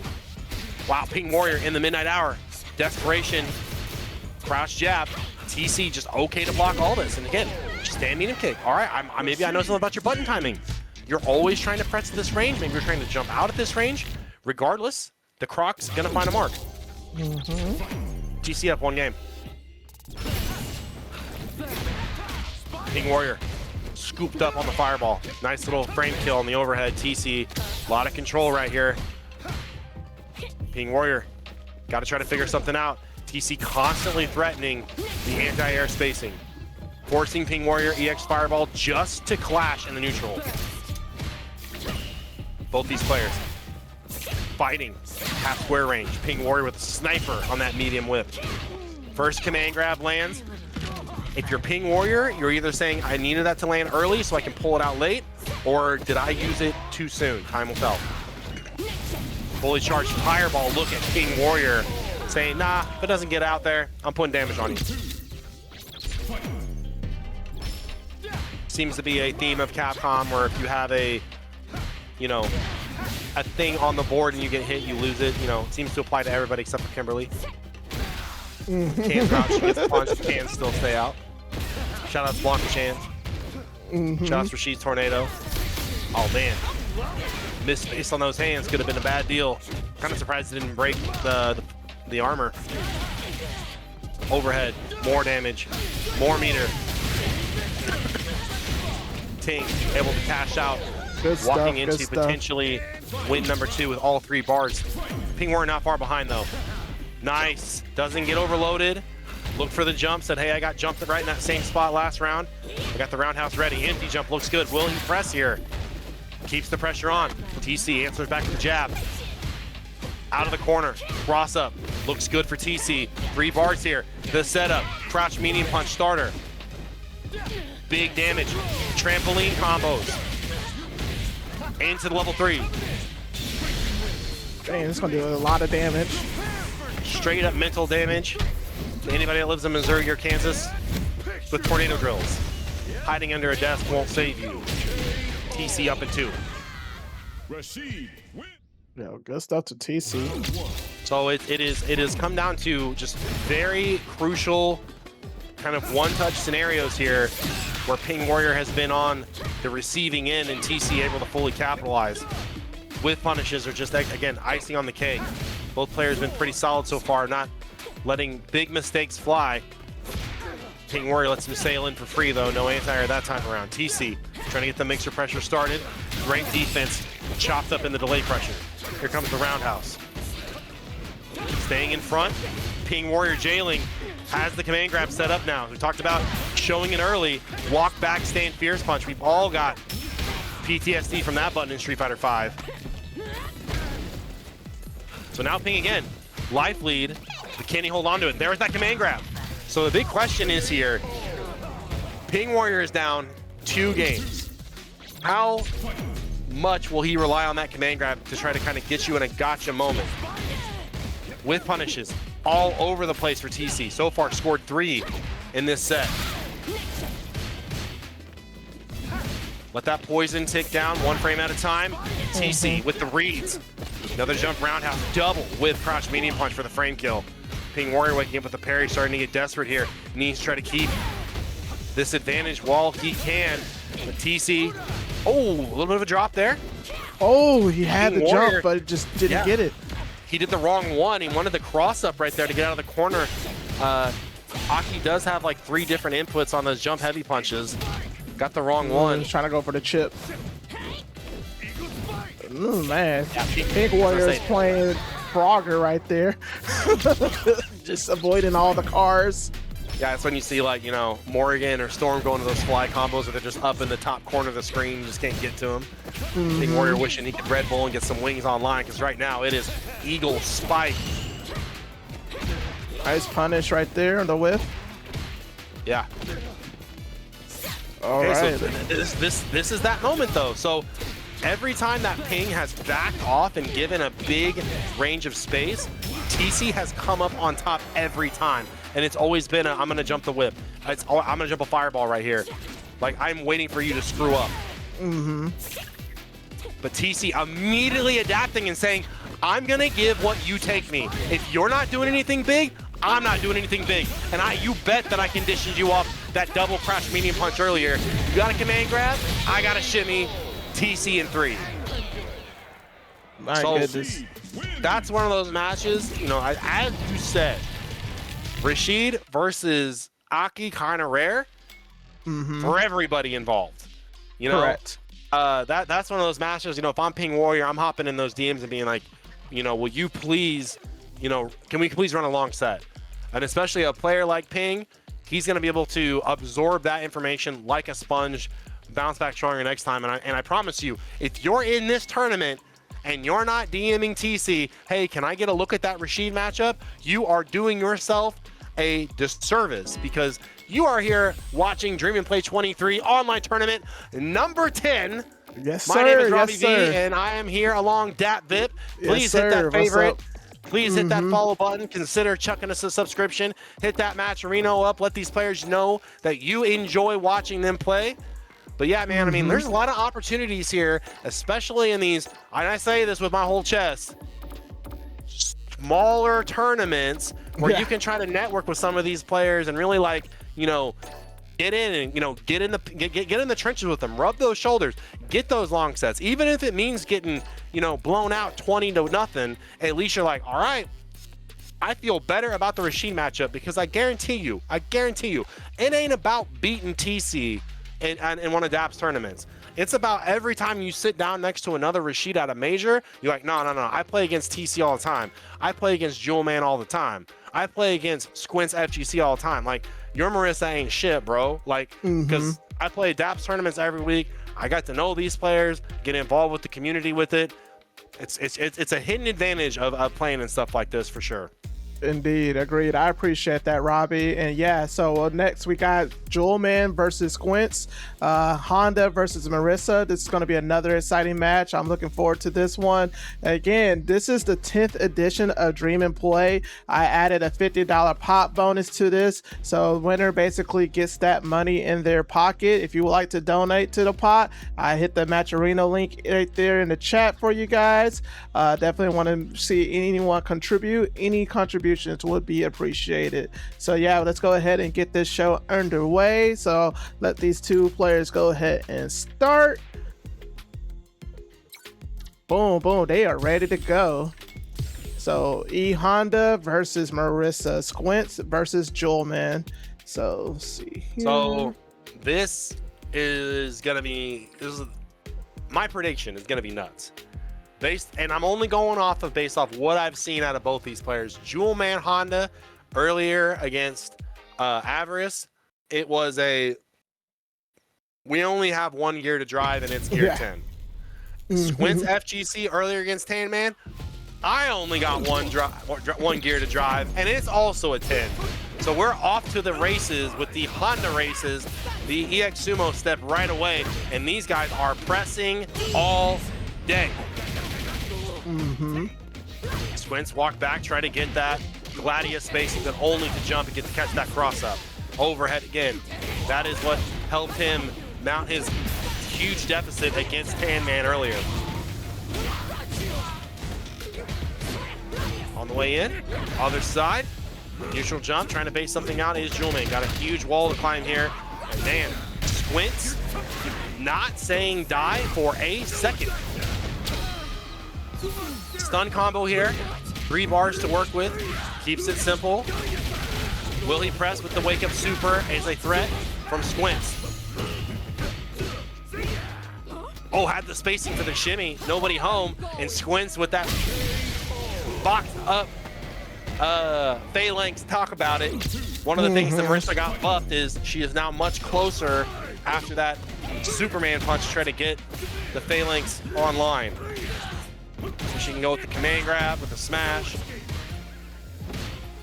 So Squintz challenging after those safe headbutts on block. Jewelman says, I gotta slow something like this down. EX headbutt, find a way in. Wake up the EX command grab. Jewelman just outside, able to get some damage anyways.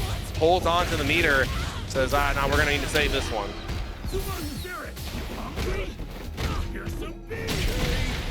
Yeah, heavy Superman punch, my bad. That's the one that gets you closer.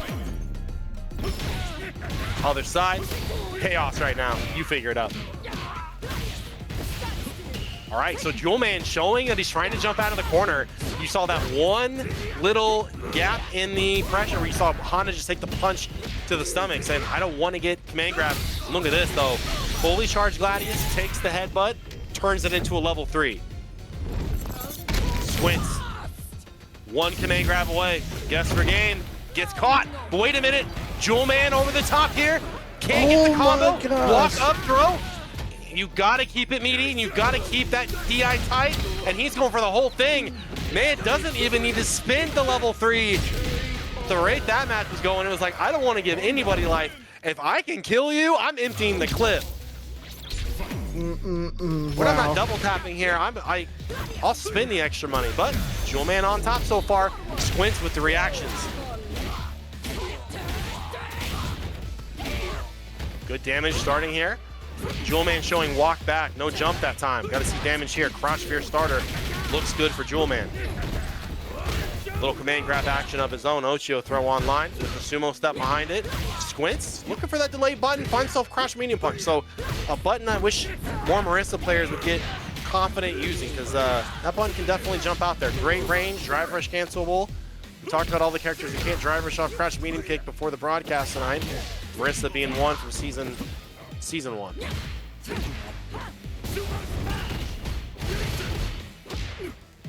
Ooh, interesting trade. I like that, Jewelman. So I'm gonna try to use your reactions against you. Try to use your actions against you on that DI. And that time, Squint saying, I recognize my HP. Not pressing. We'll press here though. Greedy on the sumo walk. Jewelman down to last 2.5 bars. Gonna find the corner though. Squint's trying to jump out. Can't do it against the big Dan head punch. Again, nice. Gladius just absolutely dismantling the headbutt. Jewelman got something to say about it with the perfect parry. Follow up, has the butt slam for the Oki. Catches Squint's pressing buttons. Just gonna say, I'm okay with that. I know exactly what Marisa damage does. I'm okay with that. I'm gonna step back and let you have that wake up, my man. 2-0, Jewelman.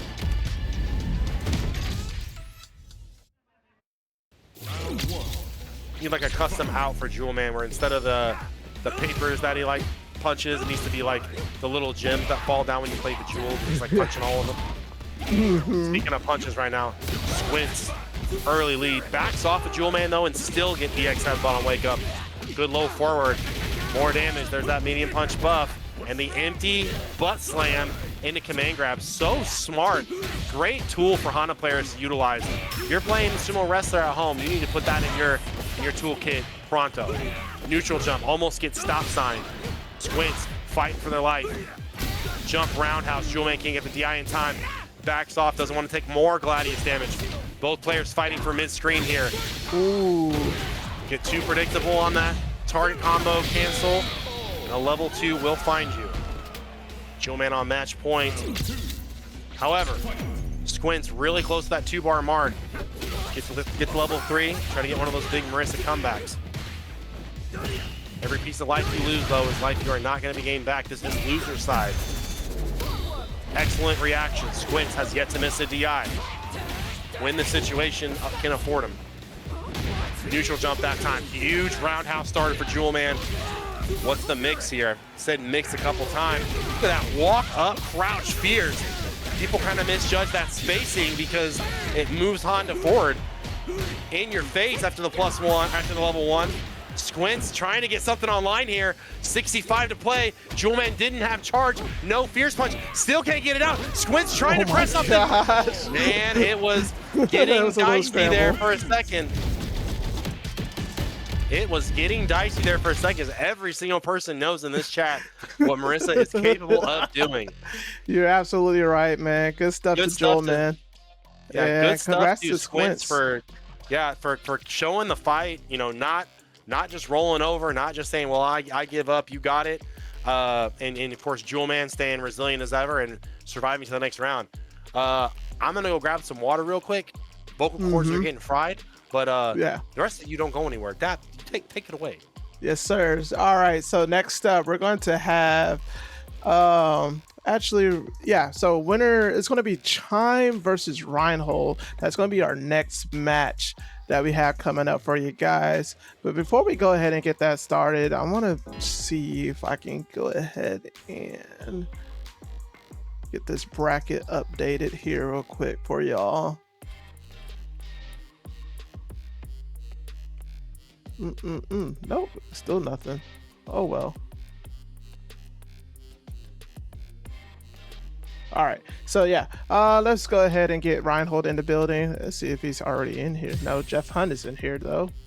See, he's waiting for his next match. Ooh wee.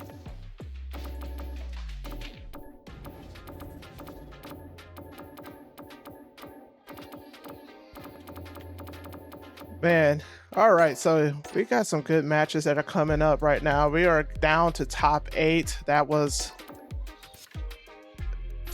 Jewelman versus Squintz. That was finished, and now we're into Chime versus Reinhold, the other side of losers bracket for top 8. It's going to be Jury versus Zangief. So thank you guys for tuning in to Dream and Plays online Street Fighter 6 tournament. This is the number 10 tournament of this series. So man, I appreciate you guys for all of the support. Y'all have been wonderful. Thank you very much. All right, so yep, we're gonna have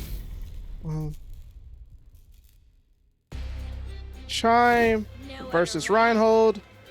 I know these guys have played before and Chime has taken it. I want to see if there's any adaptations from Reinhold with this matchup. I know this is a difficult matchup for Zangief because Jury can just rush him down, especially with the Fuha Fireball, just being able to just stop Zangief's approaches. Man, but Chime misses the DP, and now Reinhold is going to capitalize. Is going to see another command throw. Yes, sir. We are going to get another command throw. All right, one more mix up here. Chime has to be extremely careful here. Man, get clipped by the sweep. And Chime just drive rushes with the medium punch. And nice block on the overhead, but still gets the pressure going. Chime is, and I should see a cancel to the level 3. No. All right, he has to be. Reinhold has to be very careful here. Nice tech on the throw. Now both of these guys are in burnout. So, oh wow, Reinhold tries to go for the command throw, but Chime just wisely jumps, neutral jumps. All right. Let's see here. Both of these guys are playing extremely patient here. I don't blame them. See, nice jump, but no, good anti-air from Chime. Let's see here. We're going to go ahead and push him into the corner with the throw. Are we going to see the loops? Yes, sir. No. Go for the low this time. And Reinhold just got to survive this pressure here. Unfortunately, he's not able to. What's the mix up here? I wonder if Chime's going to be cautious of that level 3 here. Reinhold does have that as an option. And he's not using it. He's very reluctant to spend that level 3. And here it goes. A nice back dash right there from Chime. He must have heard me commentating, just waiting for that level to come out. So Chime takes the first match. Man, nice crouching medium punch right there for Chime. Gets a good combo here. Pushes Reinhold closer and closer to the corner. This is where Reinhold's been staying at not all game long. Oh, good jump in. All right, is this the momentum that Reinhold needs? Get the command throw going. No, Chime backs off. He stays patient here with the blocking. Nice jumping again for Reinhold. This time he goes for the command throw, but Chime jumps as well. And now he pushes Reinhold back into the corner again. And nice, what a shimmy right there. Again, with the meaty. It's just so difficult because you have to choose whether or not to block or take an action. And right there, Jury with her vintage drive rush at round start. They go ahead and cancel into the level 3. It's going to be very good damage right here. Reinhold's going to be in a pickle. I wonder what's going to be the wake-up option. This time he blocks, but no. Chime's going to go for the throw. He's going to go for another throw. It's going to see the drive impact. Man, Chime is very good at just mixing up all of his options, just keeping Reinhold on his toes. Also, you'd like to see a little bit more in this matchup is more toes out of Reinhold, more crouch light kick, trying to break up some of the pressure. It is Zangief's best light option in that. There it is right there. But the thing is that slower normals on Zangief mean more playtime for Jury, especially with those stand medium punch plus frames. And again, just when you think it's safe to get out, backs up with the walk speed for the anti-air spacing. So again, it's big answers, or I say big options in Street Fighter often have simple answers, and a lot of players have to start to learn that because they're kind of killing themselves in that regard. Reinhold kind of got a shot here with the burnout Jury, but again, frame data not your friend in this matchup. Indeed. And so yeah, Reinhold is definitely trying to go for those big punishes like you were just mentioning earlier, and it's just not panning out for him. All right, this time, see right there, he goes for the reset. Now he's just holding up. Yeah, and again, without having seen like the whole set, I don't know if he's been able to condition Chime well enough off that forward headbutt type pressure, but Chime cashing out, level 3. And this should be it, the end of the set right here. Yep. Yep. And the challenge, and easier said than done. I'm not sitting here, you know, in my ivory tower of commentary and talking about, oh, well, all the Zangief player needs to do is ABC 1, 2, 3, and he can win the match. No, that's an uphill fight in that matchup, but it really lives and dies based off how does that initial interaction go in the mid screen. Are you able to keep the jury out, or the Mai, or the Chun-Li, or the Aki? You know, all this history of Zangief's playing these faster on the ground, far-reaching, poking neutral characters. How can you weather that storm? And then you throw Drive Rush on top of it, and you got to play solid as it is, but then you also have to be constantly ready for the sometimes unforgivable mechanics of Street Fighter 6 on top of that. So good stuff to Chime. He'll move on, and we will see Reinhold in the next bracket here in Kansas City. So who do we got coming up next? Yes, sir. So we got PingWarrior versus Jewelman. So PingWarrior once again makes it to top 8. He's going up against Honda with Jewelman. Again, this is another matchup that I don't see quite often, so it's going to be very interesting right here. Jewelman, Honda has been dominant. Just man. We got Panda in the building in the chat. I would like to see Panda chime in on Honda and the buffs that he's received in this latest update. He's the Panda's a resident Honda player from Arkansas. Very good friend of mine, and I'm happy to see him in the chat. I know he's like, this character sucks. I'm retired. Don't talk to me about Honda. Yeah, I don't think they're. I think the general consensus is that the Honda players were not thrilled about the outcome of the buffs. But my tinfoil hat theory behind that was we can't give the strike, you know, like if a character is like, you know, strike command grab, you know, where Honda has the Ocho throw, everything else that Honda has, we can't make them too good, because what if people don't buy Alex? What if people don't buy Alex? Do you believe in that? Do you believe in the myth of the DLC? Like you gotta low tier the other characters so people can buy our DLC characters. let me ask you this. Yeah. How many buffs did Jury get?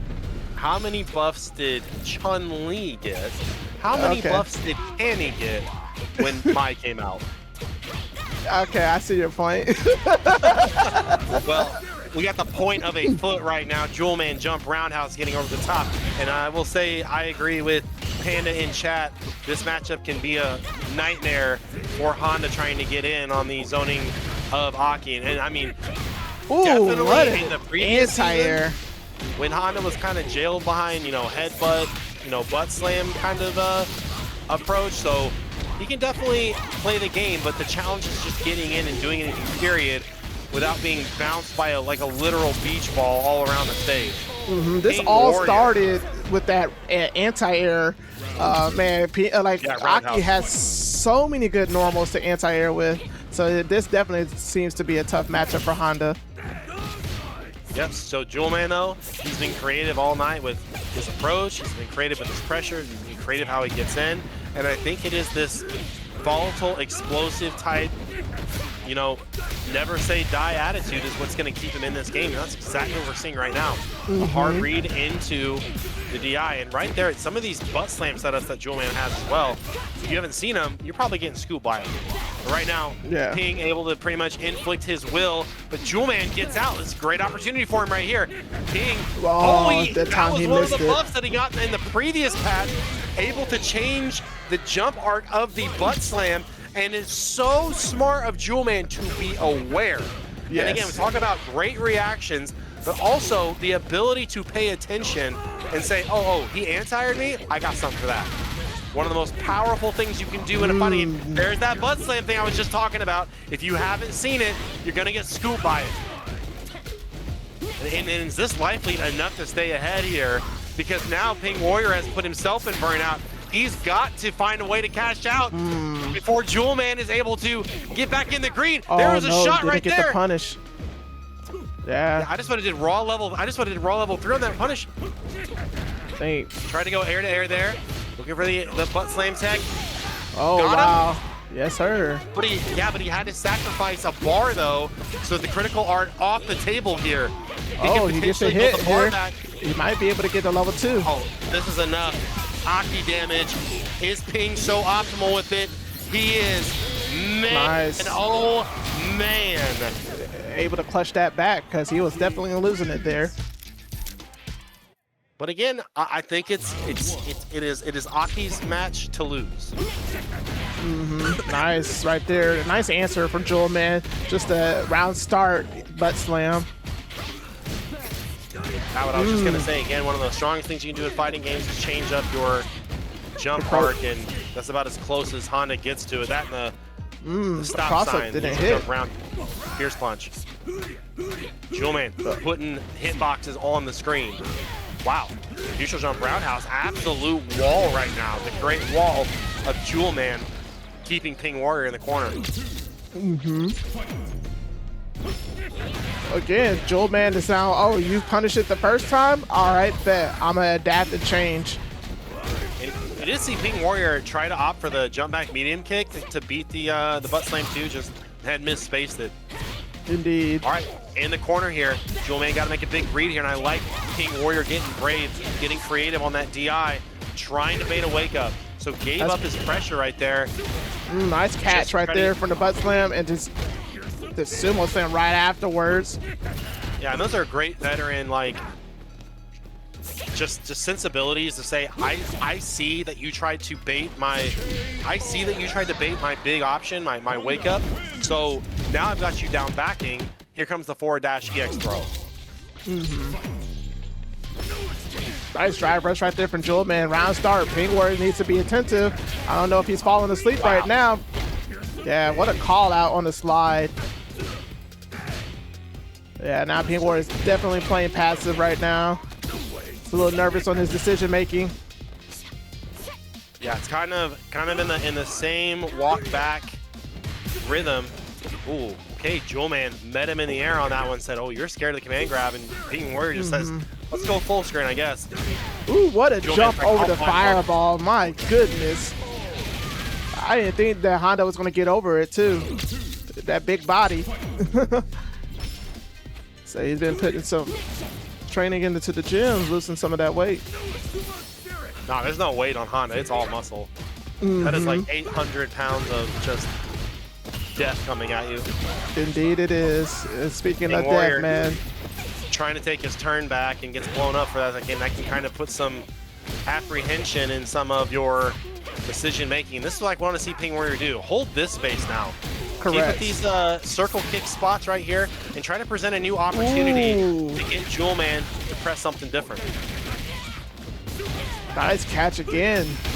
Yeah, I think this goes back to what you were saying about comfort zone, because it seems like PingWarrior wants to stay in that full screen range because that's where he's comfortable fighting with. But, you know, Jewelman is not letting him get into that range. Yep. Nice. So Jewelman takes it 2-1 right now. He just needs to win one more game to advance to the bracket and send PingWarrior home.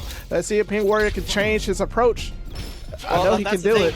He has been changing it, but it's a matter of the spacing.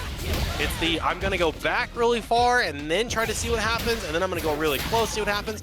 And I didn't like the instant re-up because I feel like Ping's got to take a moment to like gather his thoughts. What is actually happening here? Correct. What is actually what is actually the result of my decision making? What happens when I go full screen? What happens whenever I'm up close? And the result should be like, how's he handling fireballs when I'm full screen? How's he handling my button pressure when I'm close up? And because PingWarrior is moving in such huge swings, we're either full screen or we're up close. That it's kind of hard to gauge some of that information at the rate it's happening. And Jewelman's like, hey man, that's fine. I feel confident when you're point blank. I feel confident when you're full screen. Correct. Nice. There you go. Finally gets the anti-air that he's been looking for. Yeah, and if I'm PingWarrior, Nice I'm putting that in my back pocket. I'm not going for that anti-air game because it might get you killed. All right, get a punish here. Yes, sir. All right, staying alive, staying alive. I wonder what the answer is going to be here. Wow, he actually did it again. Yeah, but that, and even so, Jewelman did what a adapt bad and dash. change the timing on that slam. Nice. Almost a checkmate scenario if PingWarrior wasn't buffing buffering. So actually that works out for PingWarrior because he got his damage off the drive rush. But he didn't get a clean punish on that whip command throw. That could have been good damage. Oh man, that is perfect. And that was a reaction right there on that drive rush. Jewelman saw PingWarrior turn green and it's like, all right, time to activate. Man, kudos to Jewelman. PingWarrior definitely had some opportunities there. I wish he needs to go back and rewatch this match because he had so many missed opportunities that he just didn't capitalize on, you know. Who backdashes? Well, he's been backdashing all day. You got to be paying attention to what type of opponent that you're dealing with. Well, the thing to pick up on too is that there's a lot of blocked medium hands going on there, and that is like one of the punishable ones you are going to get a chance to do at that spacing. So it's all about, I stand by what I was talking about the big decisions in the shift in spacing was walk back. Jewelman's got a plan for that. Get close. Jewelman's got a plan for that. And there wasn't a lot of like ability to get information and then adapt to it in the moment. And I really think the key part of that entire set was the instant rematch, going into game 3. Sometimes you got to give yourself a moment to think and download. Correct. Something that I noticed what PingWarrior is saying right now in the chat is like he's talking about frame data, and sometimes your opponent is not going to pay attention to frame data, so you can't usually base your decisions based off of, yes, he's plus and he's minus here. This is what they should be doing. You know, your opponent is usually not going to be always reliant on frame data because they also know their frame data too. Let me break it down. Let me break it down very simple. The amount of psychic, mental, psyop damage that Street Fighter V Honda V skill did to people cannot be understated.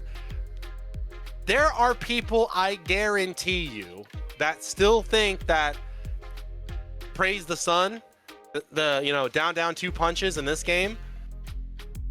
I guarantee you there are people that think that makes hands plus on block. Yeah. And it never changed the frame data. It just gives the extension on it. But back in Street Fighter V, everybody just kind of defaulted, the people that did not lab it, to, oh, if he gets that, it's plus. And Watson Chan would always like call people out for that in commentary and being like, that does not make hands plus. So you see PingWarrior in chat saying that's -8, not +1. All you can take away from that is better now than at a major. That's all I'm saying, man. All right, so next up we're gonna have Integra versus Chime, Ken versus Jury. This is gonna be another hype match as well. It's gonna be interesting to see how Chime deals with Integra's nut / optimal gameplay. Well, we got the bronze Ken. Yes, sir. We've seen red shiny Ken. We've seen yellow blue Ken. Now we got bronze Ken. So again, setting up conditioning early with stand heavy punch into step kick can be kind of risky against Jury because she can punish it on block. It is -5. Get jab starter. Good damage here so far. Chime Integra not going for the early kind of throw recess we were seeing earlier. But man, making that stand fierce run step kick look like an absolute god string. Chime got to try to get ahead of the problem before it becomes a problem. Drive rushing in early, trying to get some more damage in. Good idea from Integra. Medium Keitatsu will get over that grounded fireball if you're spaced properly. Good fireball game does make life harder for the Jury player. That is for damn sure, especially if they're not perfect parry, walk up. And there is, again, the continued threat of the supposed online pin, step kick into EXDP. Tale as old as Street Fighter 4. Chime, great jailing effort right now. Perfect conditioning line. Again, I just punished you for trying to get away from my throw, so of course I'm putting a throw on you. Go for it. TeaSea to the corner. I say TeaSea to the corner like I'm expecting Integra to do like very typical block strings. Like I imagine like, oh, somewhere he's gonna sneak in a DI. Overhead, threatening. -3 on block. Should be enough to kill here with level 3. Very simple Dragon Lash. All right, yep, going straight into level 3. Good stuff to Integra.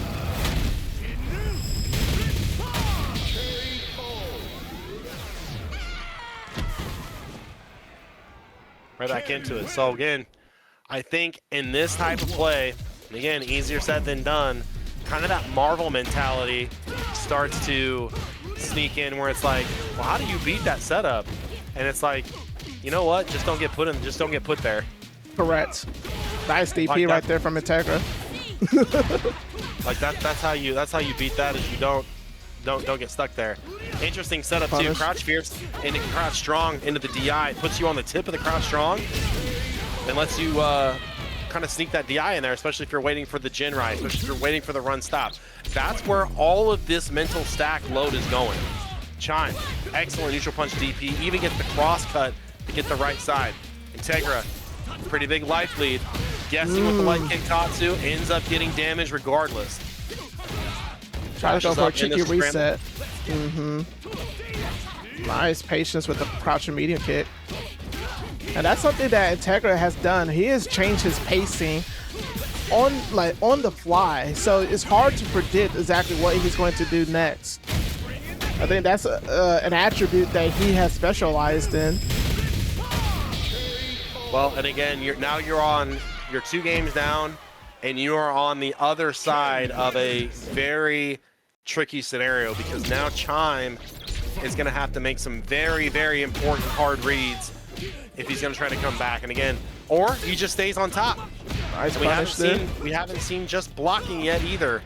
Opportunity or crouch medium kick. Can't get it out in time. Do you let this guy wear himself out? Again, the run is not plus. You have to drive rush, crouch heavy punch, run stop just to be like +3. I mean -3, excuse me. So even during that, Ken is not going to trap you there. I think Chime took a deep breath and now he's playing a little bit slow now. Hey, shimmies himself. Yes. Integra getting a corner here. Nice block on the overhead. Really chopping away at that overhead. He's like, there's like an axe chopping down wood. All right, we'll Chime press right here. He's got the corner, life lead and bar lead. Great nice check. patience. I think you want to spin the drive meter. Yes, sir. He should be able to get the 3 bars, and he does. Yep. Very optimal light kick pinwheel to get that last little bit of meter out. And level 3, so Chime can sit back in his chair, take a deep breath, and go, okay, all right. The whirlwind can bleed. All right, let's see what we have here now. Nice to get the punish on the Dragon Lash. You can get a better punish off of that. I believe it's like -6, is it not? Yeah, I mean, EX is more than gracious on the punish. Yeah. Yes. Not a move you really see Kens like throw out there in the neutral like that, so it can be kind of a deer in headlight situation. But correct. You know, I'm getting some damage is better than like just panicking going for like a sweep or something like that. Agreed. Nice parries on those fireballs. Yep, haven't seen a lot of them with Chime ready. Chime really doing a good job right now attacking that drive gauge. So if I can just get some of these resources away from this Ken, maybe it won't be that hard when it's time to guess. And time to guess it is, plus situation. Tries to parry on wake up. This is the part where everybody's folding in the corner so far. Integra misses the spacing for the crosscut. Chime able to run away. Integra just running after him. Underneath, left, right, stand, medium punch. Dragon Lash, final round here potentially. Ooh. Hits those crouching combos as they go for the Dragon Lash loops.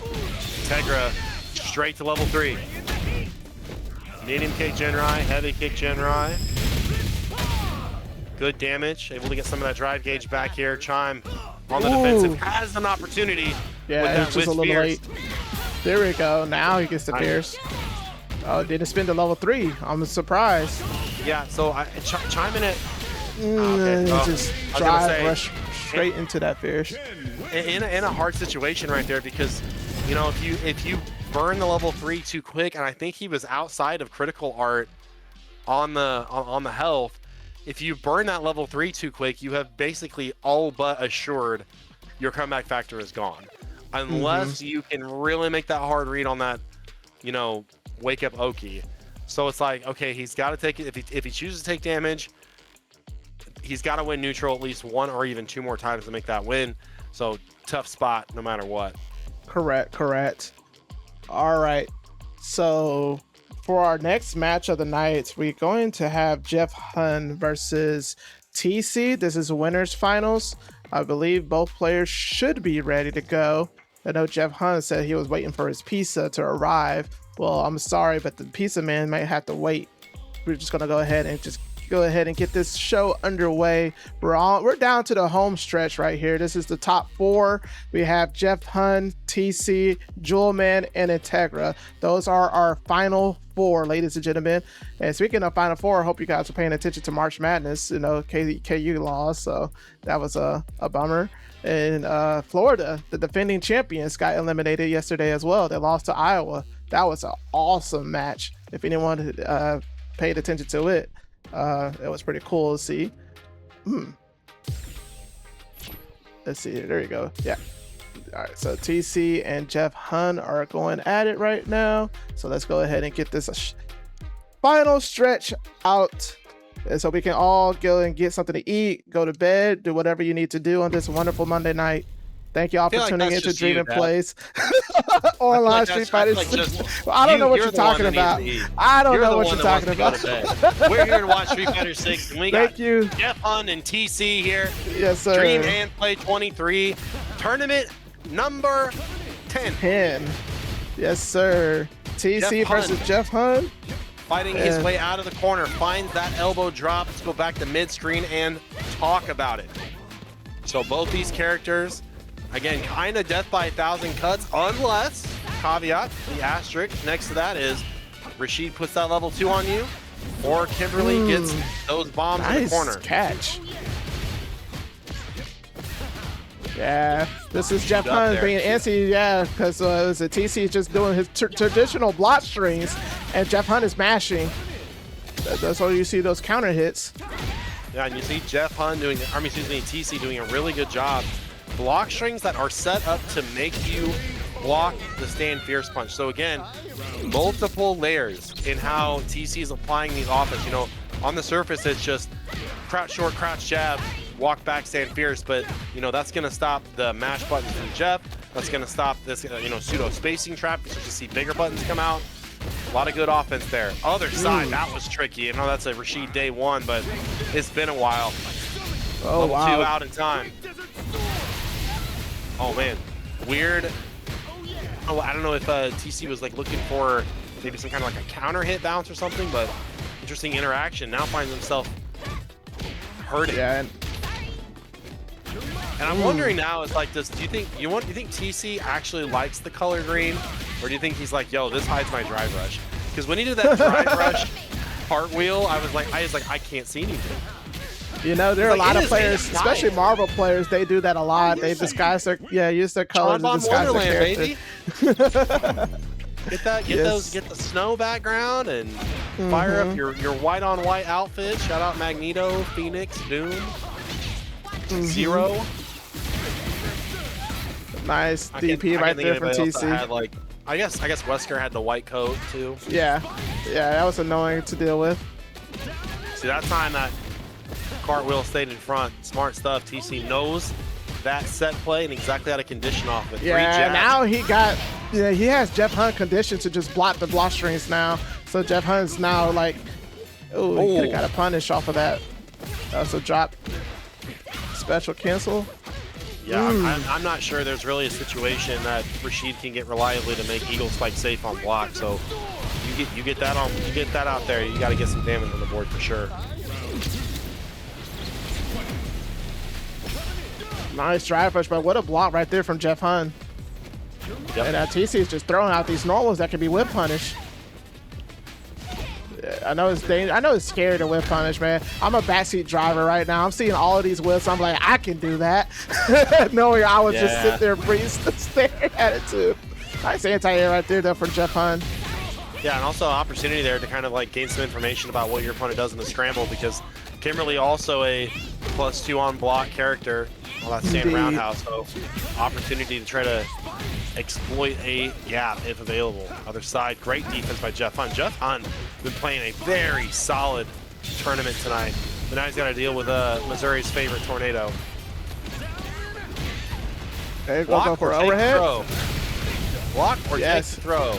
Block the overhead. Nice. Great nice defense. But the Kimberly special, man, every time Kimberly players block, they just want to go ahead and start their offense with the slide. It is addictive and it's a habit that is unstoppable.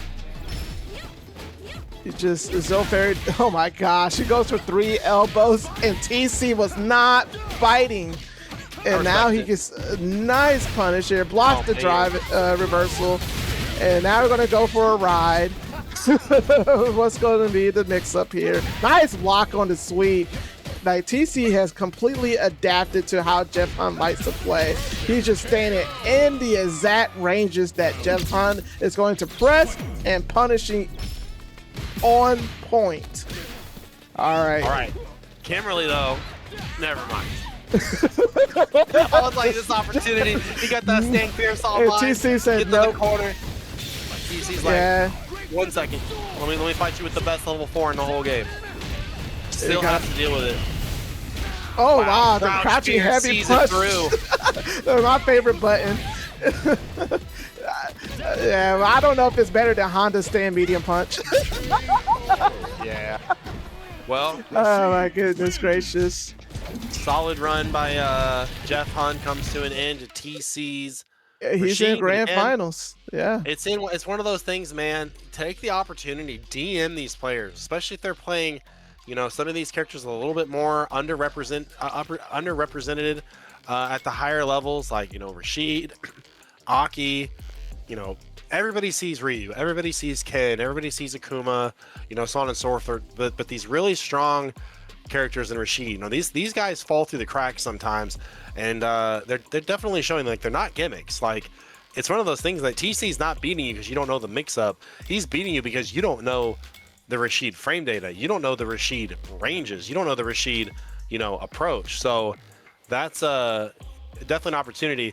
But I'll have to be honest though, Dap. Yeah. I'll be honest with you. You're not the only one that's hungry right now. And that's because there used to be a donut shop here in town called TC's Donuts.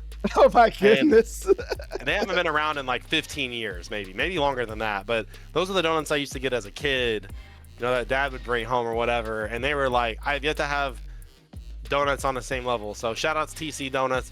Shout outs TC Rashid.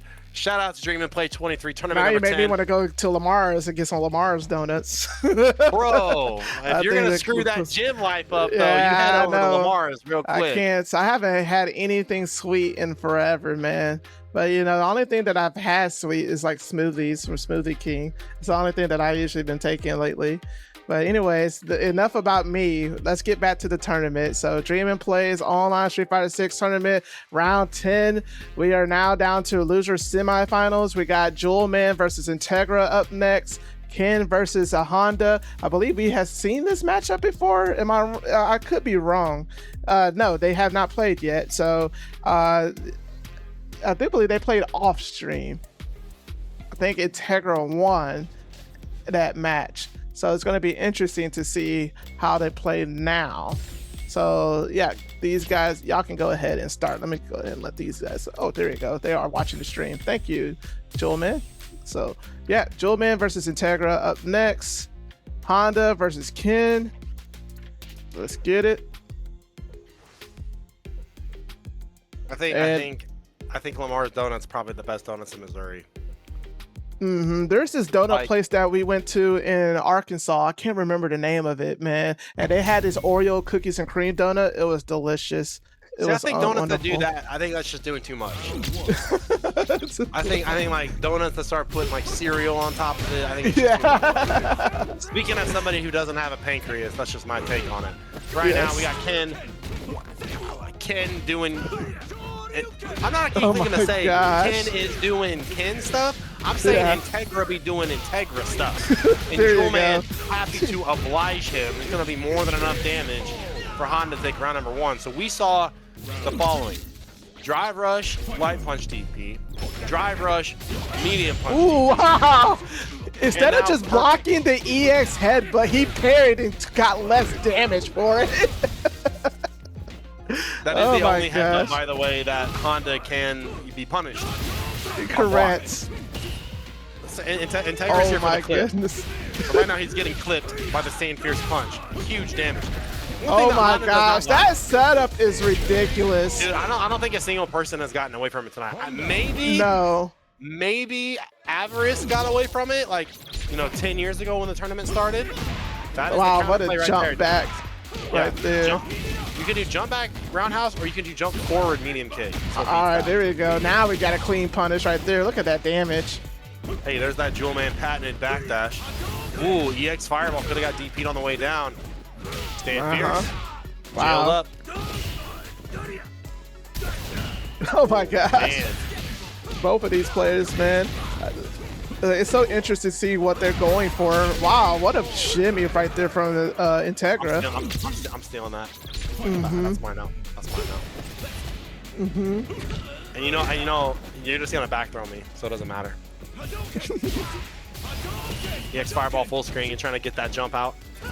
Wow, the stand fierce, bruh. Anytime I see Ken just throw out that fierce, my stomach hurts just by looking at it.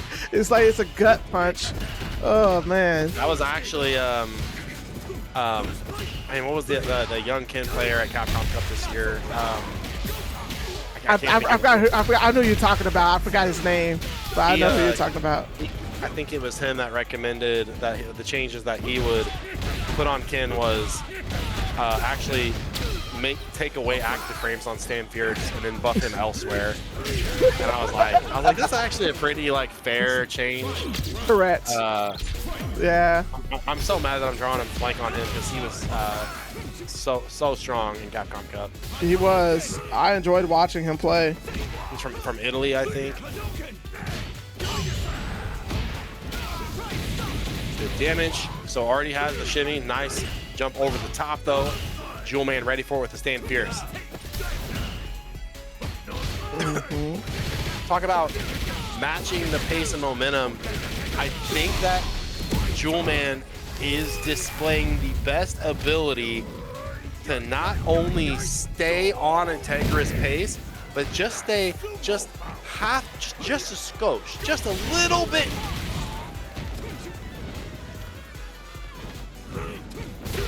If you're gonna say you block that drive rush EXDP, you're a liar. Yeah. You're a liar. You'll die a liar. The last thoughts on your brain, if you expire from this planet, bro. Bro. Okay. I don't have words, Knock. I don't have any words, man. Yeah, I mean, that radio silence was self-inflicted. I was like, he just held parry down for almost 2 bars. Then did a EXDP. That was a 4-bar EXDP. Stand jab. I want to say conditioning has been established, but you already know what's happening. It's gonna be, you know, stand fierce, step kick, EXDP or something crazy. Hey. Goodness gracious. Let's go, Eddie. Cool, man. Oh my gosh, Integra bounced back. Yeah, and you say bounce back. This is like watching a, okay, Jewelman's like, I got one for you. Drive rush, stop, EX hands. Integra says, okay, I will beat the butt slam setup. Talking about bouncing back. This is like a boxer getting just absolutely flummoxed for 12 rounds straight and then literally getting punched, bouncing off the ropes, and then killing the other guy in a KO. Oh my gosh, wow, the step kick counter hit. Yep. Comboable off counter hit. That was one of the buffs again. Crouch fierce, stand fierce, and a step kick is a true block right now. Good stuff. I'm sorry, it no longer, it used to trade. You used to have to do a trade combo off that, now you don't have to do that anymore. Jewelman said, I gotta wake up EX for you too as well. There's a punish on the step kick, thank you. Good drive chip damage there by Jewelman, keeping that spaced out, keeping the hands online. Oh, walk back a little too far. The Mike Ross special, the whiff the throw full screen. Usually saw that after the Ochio throw in Street Fighter 4. Jewelman just trying to put something on the plate, seeing if Integra will bite.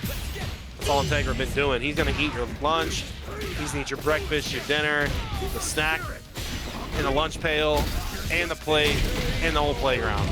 Jewelman trying to keep him down though. Oh my gosh, what a jump back answer.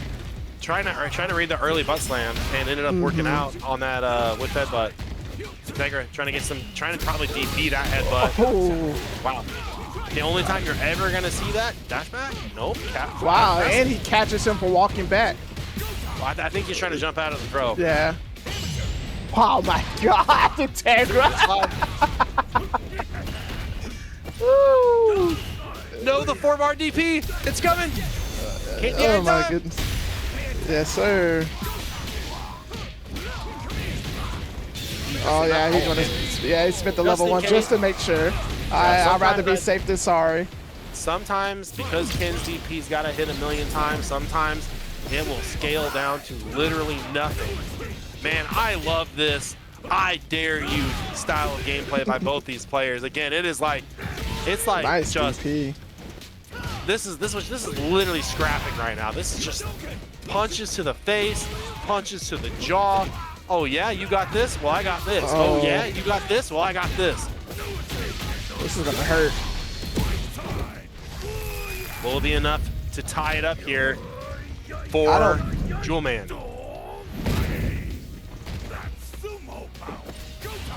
Like a beast on the prowl for blood. Does Integra. Oh my God. Wow, he was able to parry the DI back. Integra has a start here. Overhead.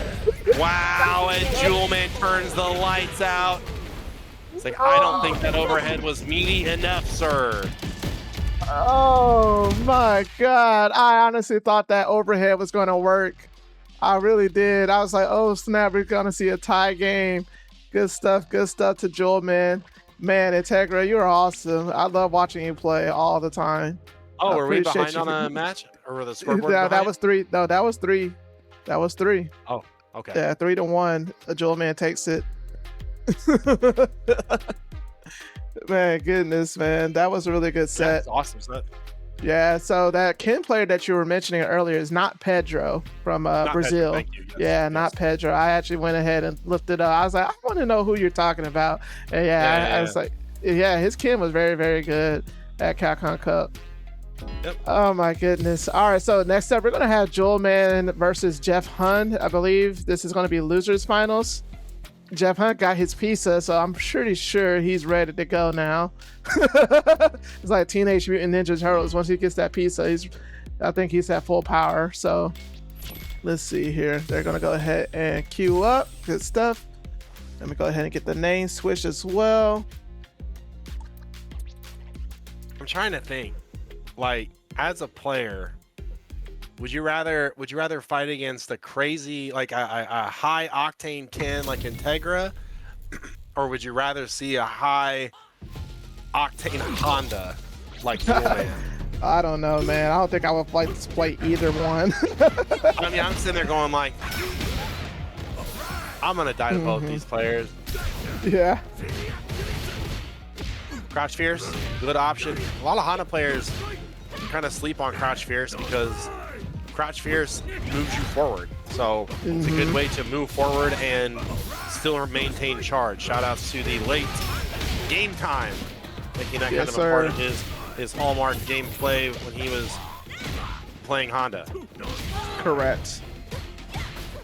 All right, so Jeff Hunt is starting with these run stops and getting some of these throws, but Jewelman's not having any of it with a nice throw. And he went for the command throw setup, but he didn't do the command throw. Oh my gosh. Instead, we're just going to eat 1,000 hand slaps. Oh my goodness. Good stuff to Jewelman. Takes the first round, and Jeff Hunt tries to get out of the butt slam setup, and gets the punish on the hands buff. All right. We're going to see a bomb? No. We're going to go ahead with the medium low. Get the wall splat. Throw a bomb here. Yes, sir. Got double bombs here. And Honda still gets hit. What a nice. What you know, was Capcom thinking? No, Capcom was right, because you know why? They took away her. They took away her invincibility out from the beta. Okay, Kimberly had an invincible reversal, and they said no, it's too good. So we're gonna make up for this by giving her 2 bombs that she can combo. I'm gonna give you the same conversation I tell every dumbass Balrog player. I wish you had a DP. I wish you had a DP, because you don't have enough crowns in the box to use it the right way. So I would rather you wake up EXDP than get mixed to death by EX overheads and dash punches all day and blah, blah, blah. Just like cans.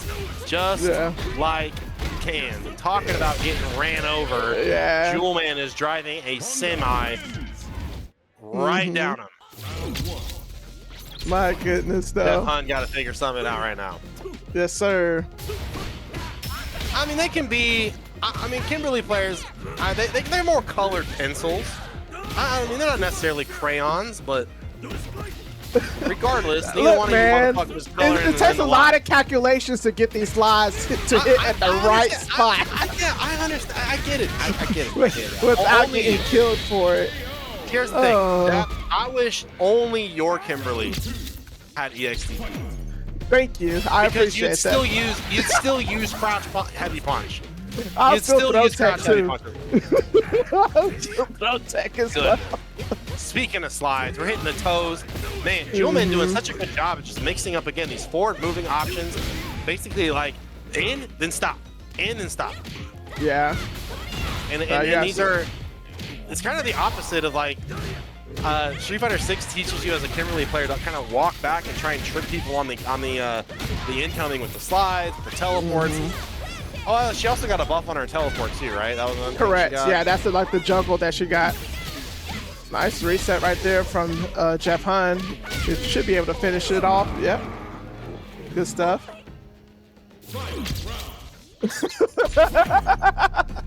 Oh my gosh. Man, you guys and your Kim slander, okay? She's like she's mid-tier at best, and everyone's tierless, okay?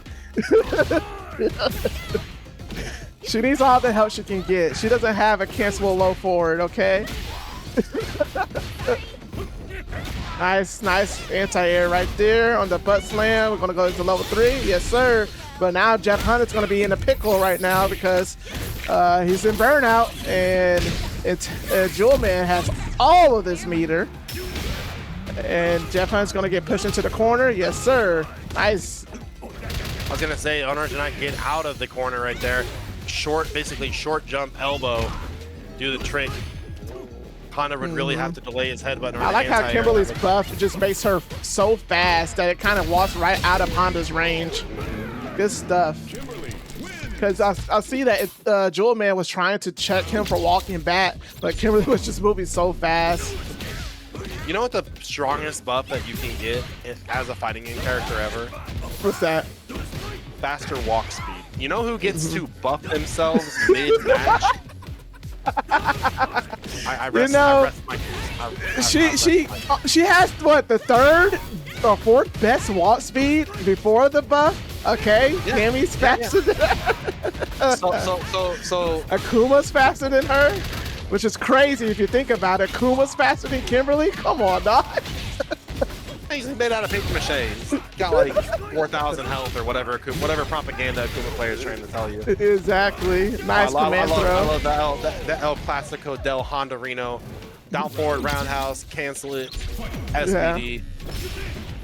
It's just a 10 older than time, and you love to see it.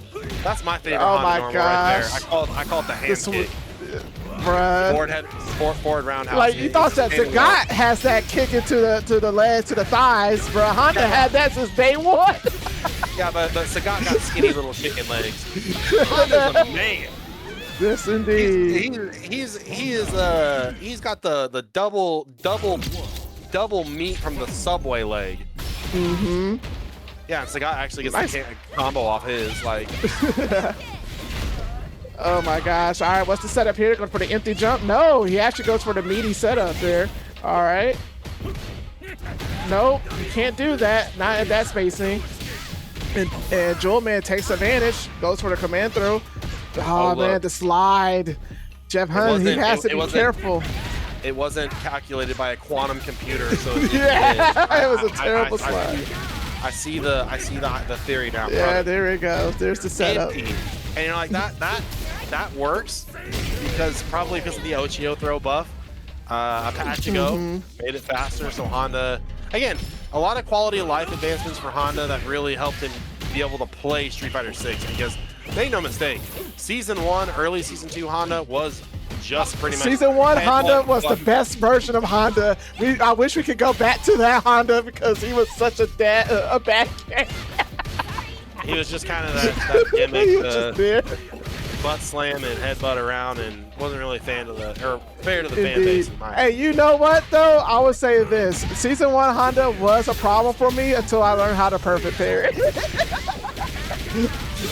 I was like getting burnt out completely by Season 1 Honda because all they did was spam headbutts. And then I learned how to perfect parry and never became a problem ever again. All right, so Jewelman takes that convincingly 3-1. Man, kudos to him. That was a really good set. But shout outs to Jeff Hunt though, making it all the way to winners finals, getting third for tonight's tournament. That is, he's been consistently getting top 8 at these events, so it's good to see him progressing and continuing to grow. He just got to work on those slides though, man. Those slides killed him. And he go in there. The XDP though, like I'm still like reeling from it, like. Yeah, give Kimberly the DP, man. Just do it. Just do it. Just give her a reversal. Nah, I don't think she needs one though. She's already strong. All right, ladies and gentlemen, we are down to the very last match of the night. Thank y'all for tuning in to Dream and Play's online Street Fighter 6 tournament. Again, I'm your host, Davvip, and I have Robbie V on the mic with me. He has stuck it out with me for the entire night. Please give it up for him. And yeah, man, thank you all to those that are participating for tonight's event. I appreciate it. I plan to do more of these. Yeah, so we're gonna have a lobby next week, and then the week after is going to be another online tournament, and I want to start doing exhibitions as well. If you're ever interested in doing 1v1 exhibitions, just let me know, DM me. I might have those on, I'm thinking Wednesdays. So Wednesday is probably a nice day, or Saturday. Just trying to find an open day where there's not a whole lot going on. Again, just want to remind everyone to attend your locals. Please support your locals. That's one of the ways to help this community grow and become as big as it can be. I know we have so many talented players that are getting better day by day. I know even in our own backyard, we have Chingo, who won our last top in the shop using Alex. In 72 hours, this man has played Alex for, and he was able to come in and dominate and take Robbie's $20. You know, I think it's the first player in top in the shop history. I always put a bounty out on the new character. If you can win the entire tournament playing the new character, then you get $20 extra. And we've had people get close in the past, but Chingo really locked it in, and he won with a 72-hour-old Alex, which is kind of nuts. It's great, exactly. So last match of the night, we have Jewelman versus TCSDuo. Now, TCSDuo got second at the last event. He lost to Mango Man. So let's see if he can close it out and finally get his win. Or is Jewelman going to come out on top with E Honda, such a low-tier character as people call him? Mango Man beat this guy? Yes, sir. Mango Man beat TCSDuo. Interesting. Indeed. Interesting. Because I mean, I'm a certified Mango Man hater, so I just I know you are. Yeah, anytime I can get some hate in there, I'll take it. All right, mid screen here, 6-7 seconds. TC playing his tournament that has gotten him strategy, got him this far. Correct. Sit back, wait, use the meter, use the space, use the time. In and out, looking for an early shimmy. Jewelman not biting on it. Kind of shimmies himself though, trying to get very preemptive about it. The TC gets kind of a late eagle spike under there. Can't keep that combo from going. What a block Jewelman. on the EX headbutt. Good stuff. Cracked Good read. open. Oh wow! I didn't realize that low profile, the heavy punch right there. That was pretty cool. That's crouch fierce, yeah. Not a button you really see Rashid go for in the anti-air fight. Correct. So now Jewelman kind of I think he's been active in chat so far, so he's like, okay, people are kind of figuring out or the jig is up on the medium hands. So now I'm gonna be a little bit more safer with it. I'm gonna space it out in my string in light hands. Oh, good idea, but that is right there what makes Honda a threat in modern Street Fighter 6 is the EX Sumo walk is plus, and it puts you in that 50-50. You saw TC try to drive reversal it, but just couldn't get it out in time. Jewelman went right back to it as well. Almost catches TC trying to parry that incoming neutral jump button. Nice punish on that light punch right there that Jewelman threw out. Go ahead and activate the best level 2 in the game. Get a good punish here. I mean, the reason why people don't play Rashid at the highest levels because Ed exists. Like, just remember that. That is also true. Wow. All right, TC's. Oh my God. Crouch heavy punch. That one sends a message. He just knew. He just knew that Honda wasn't going to be able to connect. Crazy. So grand final scenario, TC needs to win 3 games. Jewelman needs to win 3 to reset the bracket and go for another 3. Early command grab, scooped up and loses the corner. TC in control. High-low off the lights. Jewelman, Honda damage looks good. Again, that's meterless. Again, oh, that TC saw. He been watching the stream. He'd seen that setup too many times. He knew what was coming. Oh man. Right now, I mean, I gotta say, both these characters are like one hard read. Right? I hate to be a John Madden about it, but it's like both these characters are one hard read away from just like running away with this whole round. Oh there my gosh. Wow, oh, no anti-air that time either. And another wow. one. I mean, EXDP in the scramble doesn't get much more a hard read than that. Correct. Yeah, and TC kind of knew that Jewelman was being desperate. He has the right to be desperate right now because he's down a match and now he's down a round. So, yeah, he's going to figure out how to make this comeback happen. And he's off to a very good start right now, though. Yeah, interesting decision by Jewelman back there, using the down forward roundhouse, actually letting it land. So I think TC saw it try to jump out or maybe challenge it, got frame trapped on it for even more damage. You know, you normally don't see down forward roundhouse find a mark, but Jewelman staying creative with it. Man, that forward heavy kick, man, is working wonders for Jewelman. Nice, that's button in the game, ladies and gentlemen. Stand medium punch. All right, what's going to set up here? Yeah, just keep TC pinned to the corner. And wow, I didn't think that was going to kill. Jewelman ties it up quickly. My stream dropped for a second, so if your stream froze up at home, just F5. We are still in the air. Gotcha. Appreciate you for the heads up. Yep. All right, so Jewelman, jump back jab. Good option. Try to deflate the option of being walk up throw. A lot of air-to-air buttons right here. TC on top so far. Questionable headbutt spacing there. I thought that might have been a little bit heavier on the old button press, but Jewelman keeping the spacing real. Crouch Fierce, man, he's gotten a lot of mileage out of Crouch Fierce hands tonight. So many counter hits on it.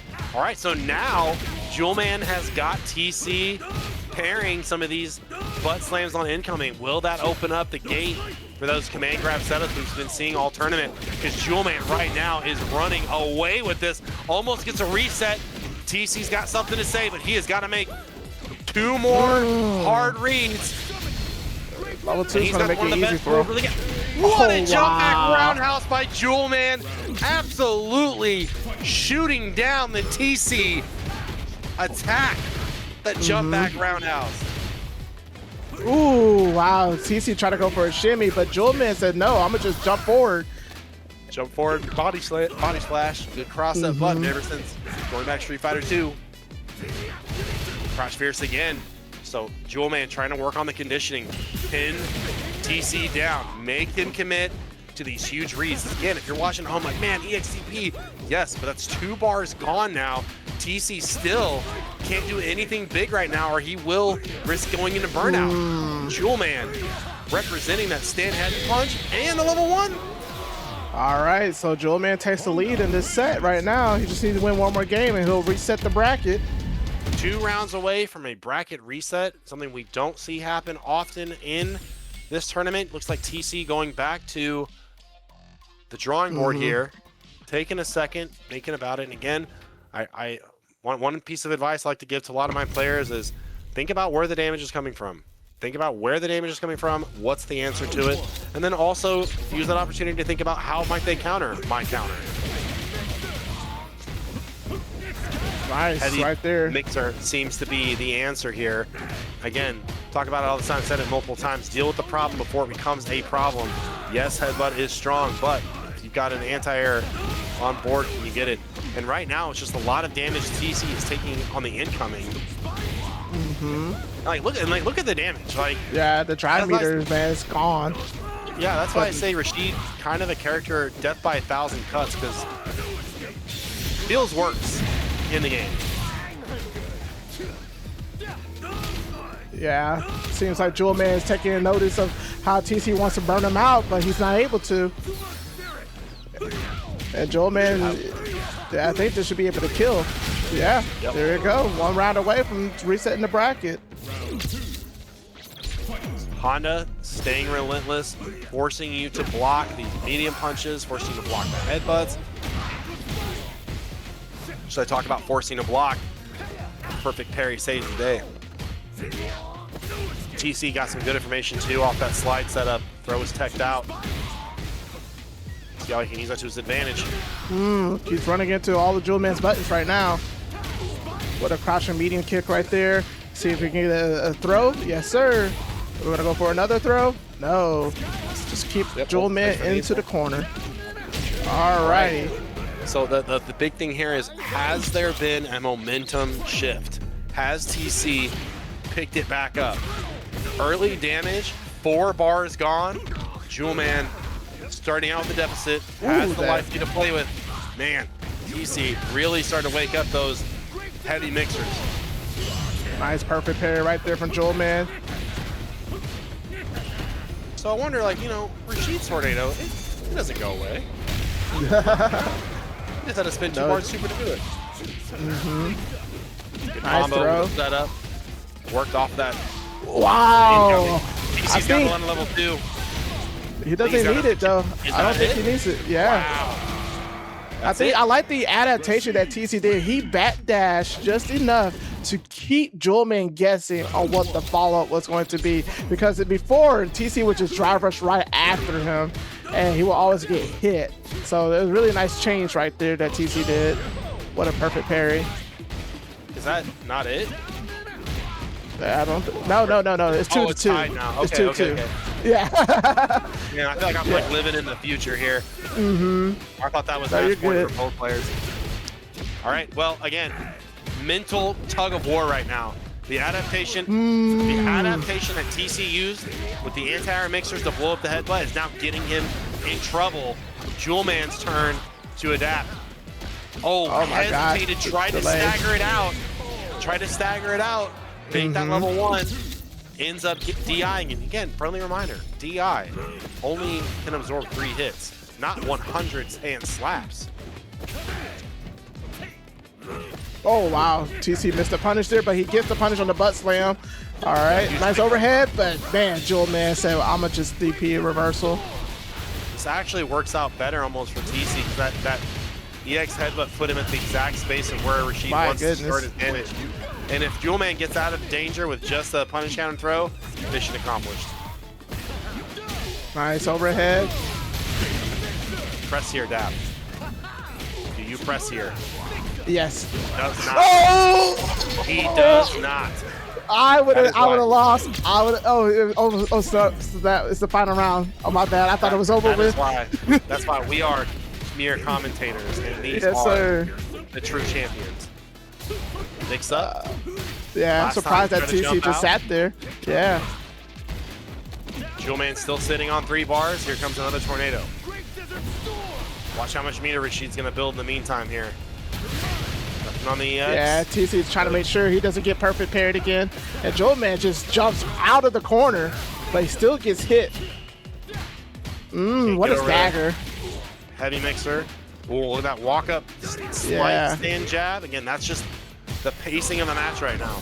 Correct. Oh my gosh, this might be it here. Jewelman. Yeah, we're going. That's a reset. Yes, sir. Man, just that hesitation right there, that delay, it cost TC that match, and now we're going for a reset. Kind of a spacing that, because again, the pacing of the match. Not saying that either player, isn't ready for it or they're not able to control it, but the pacing of that match, that stand light kick, so important of an option to select there from Jewelman, because what that does is, it is a button. So at that range, TC has been trying to manage the stand medium punch range.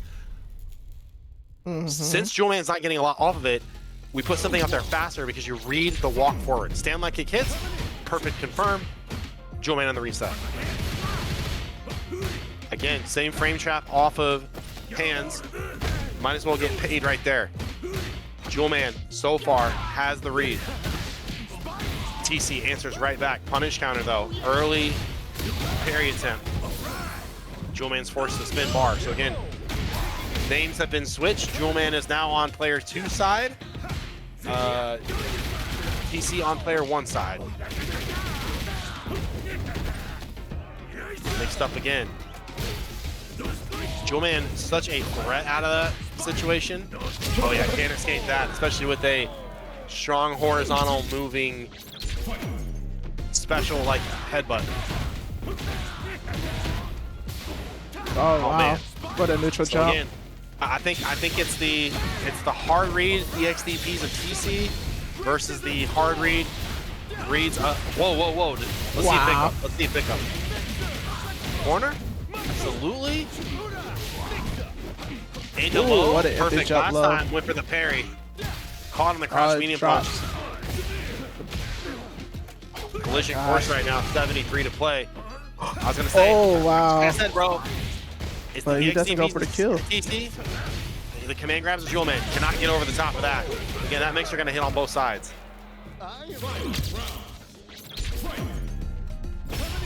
Not a headbutt. Ooh, the stand heavy punch just does not connect. And TC has now got all the momentum on his side. And he has 2 bars. Is he going to spend it? No, not yet. Nice check right there from Jewelman. Now we're going to spend the level 2. What's going to be the mix up here?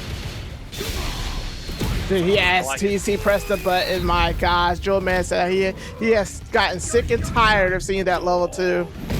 Yeah, I was gonna say that's probably like 6 level 2s that we've seen, where TC has pretty much had like free reign. He's basically getting all the damage back right here. But Jewelman, more than enough meter to spin here, doesn't even need it. First blood in the reset goes to Jewelman. Man, Jewelman's just making all the right reads, yeah. The face paint might be green, but trust me, the blood runs red. Jewelman Honda up 1 game here. TC got to figure something out. Nice bait. All right, get a punish. Straight under, button pressure. Again, early establishment. Both these players have built a lot of early establishment. Usually it's the other guy just trying to make anything work. So and again, right there. So TC, stand jab, walk back. That is, I'm going to surrender the situation because right now your reads are 2 on point. The momentum is on point for you. I can't fight that. I have to physically make myself do something different if I want to hope to survive. Raw throw, that's a start.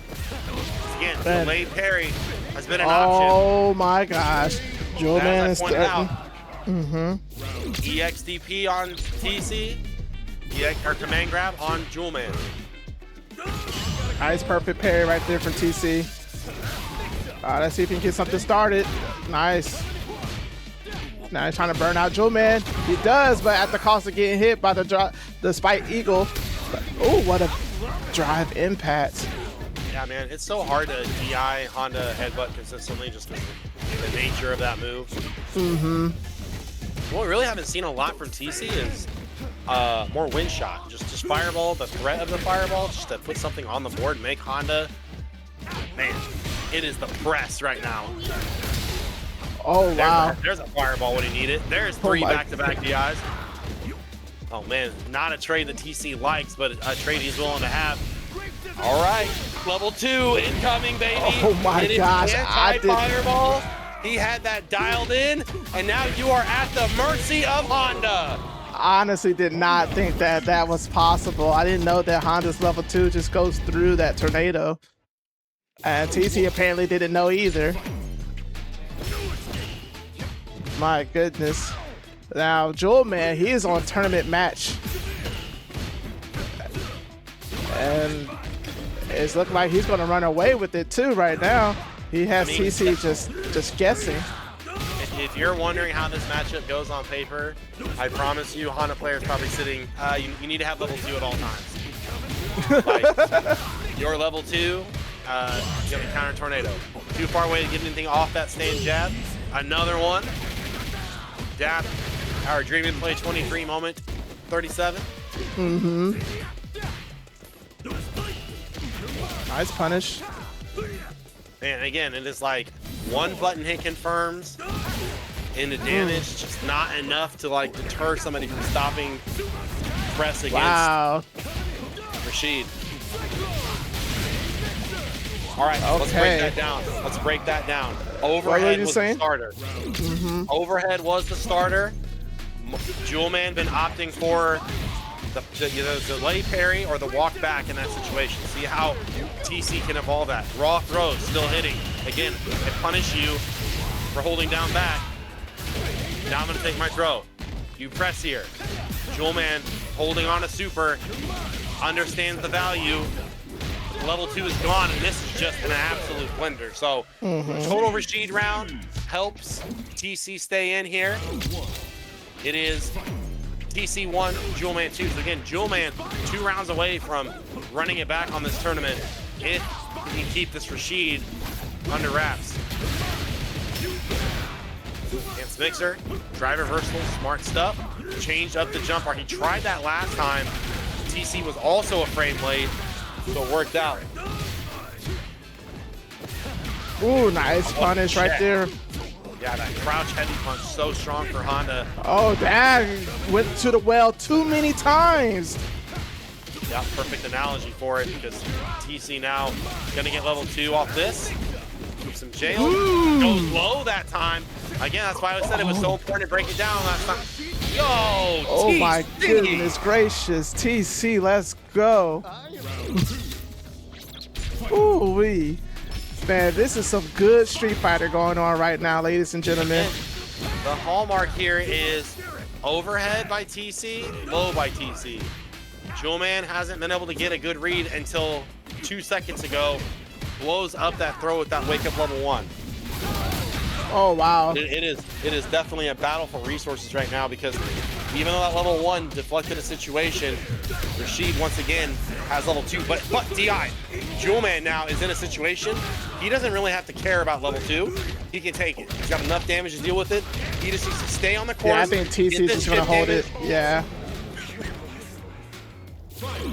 Yeah, and Jewelman actually able to like get out on top of the meter gain as well.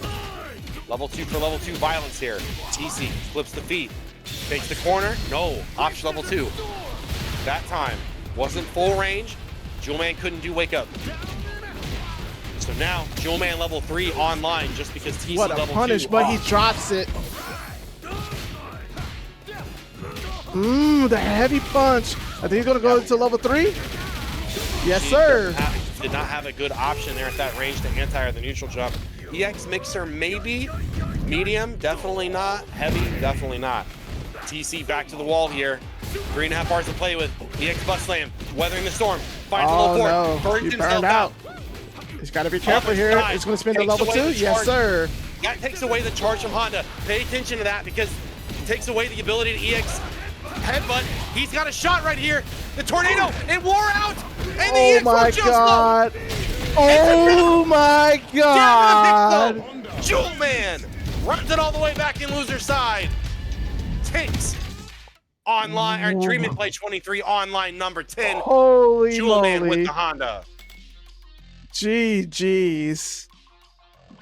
My goodness. I honestly thought that Jewelman was going to die off of that tornado. And I think I wish I could go back and rewatch that. Man, I don't have the production like Capcom does. Let's go back and watch replays immediately. However, man, that was incredible. Like, Jewelman just was able to just clutch it out. I think that the difference between him and TCSDuo was just that Jewelman, his composure when it came to do or die situations, it kept him in it. And with TCSDuo, there are several decisions that I'm pretty sure he regrets, that he wish he could go back and take.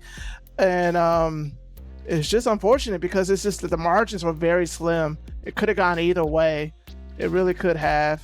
But well, and that's that's the major reason why, again, high-level players pick Ed over Rashid, because Ed has a hit confirmable level 2 that goes into damage.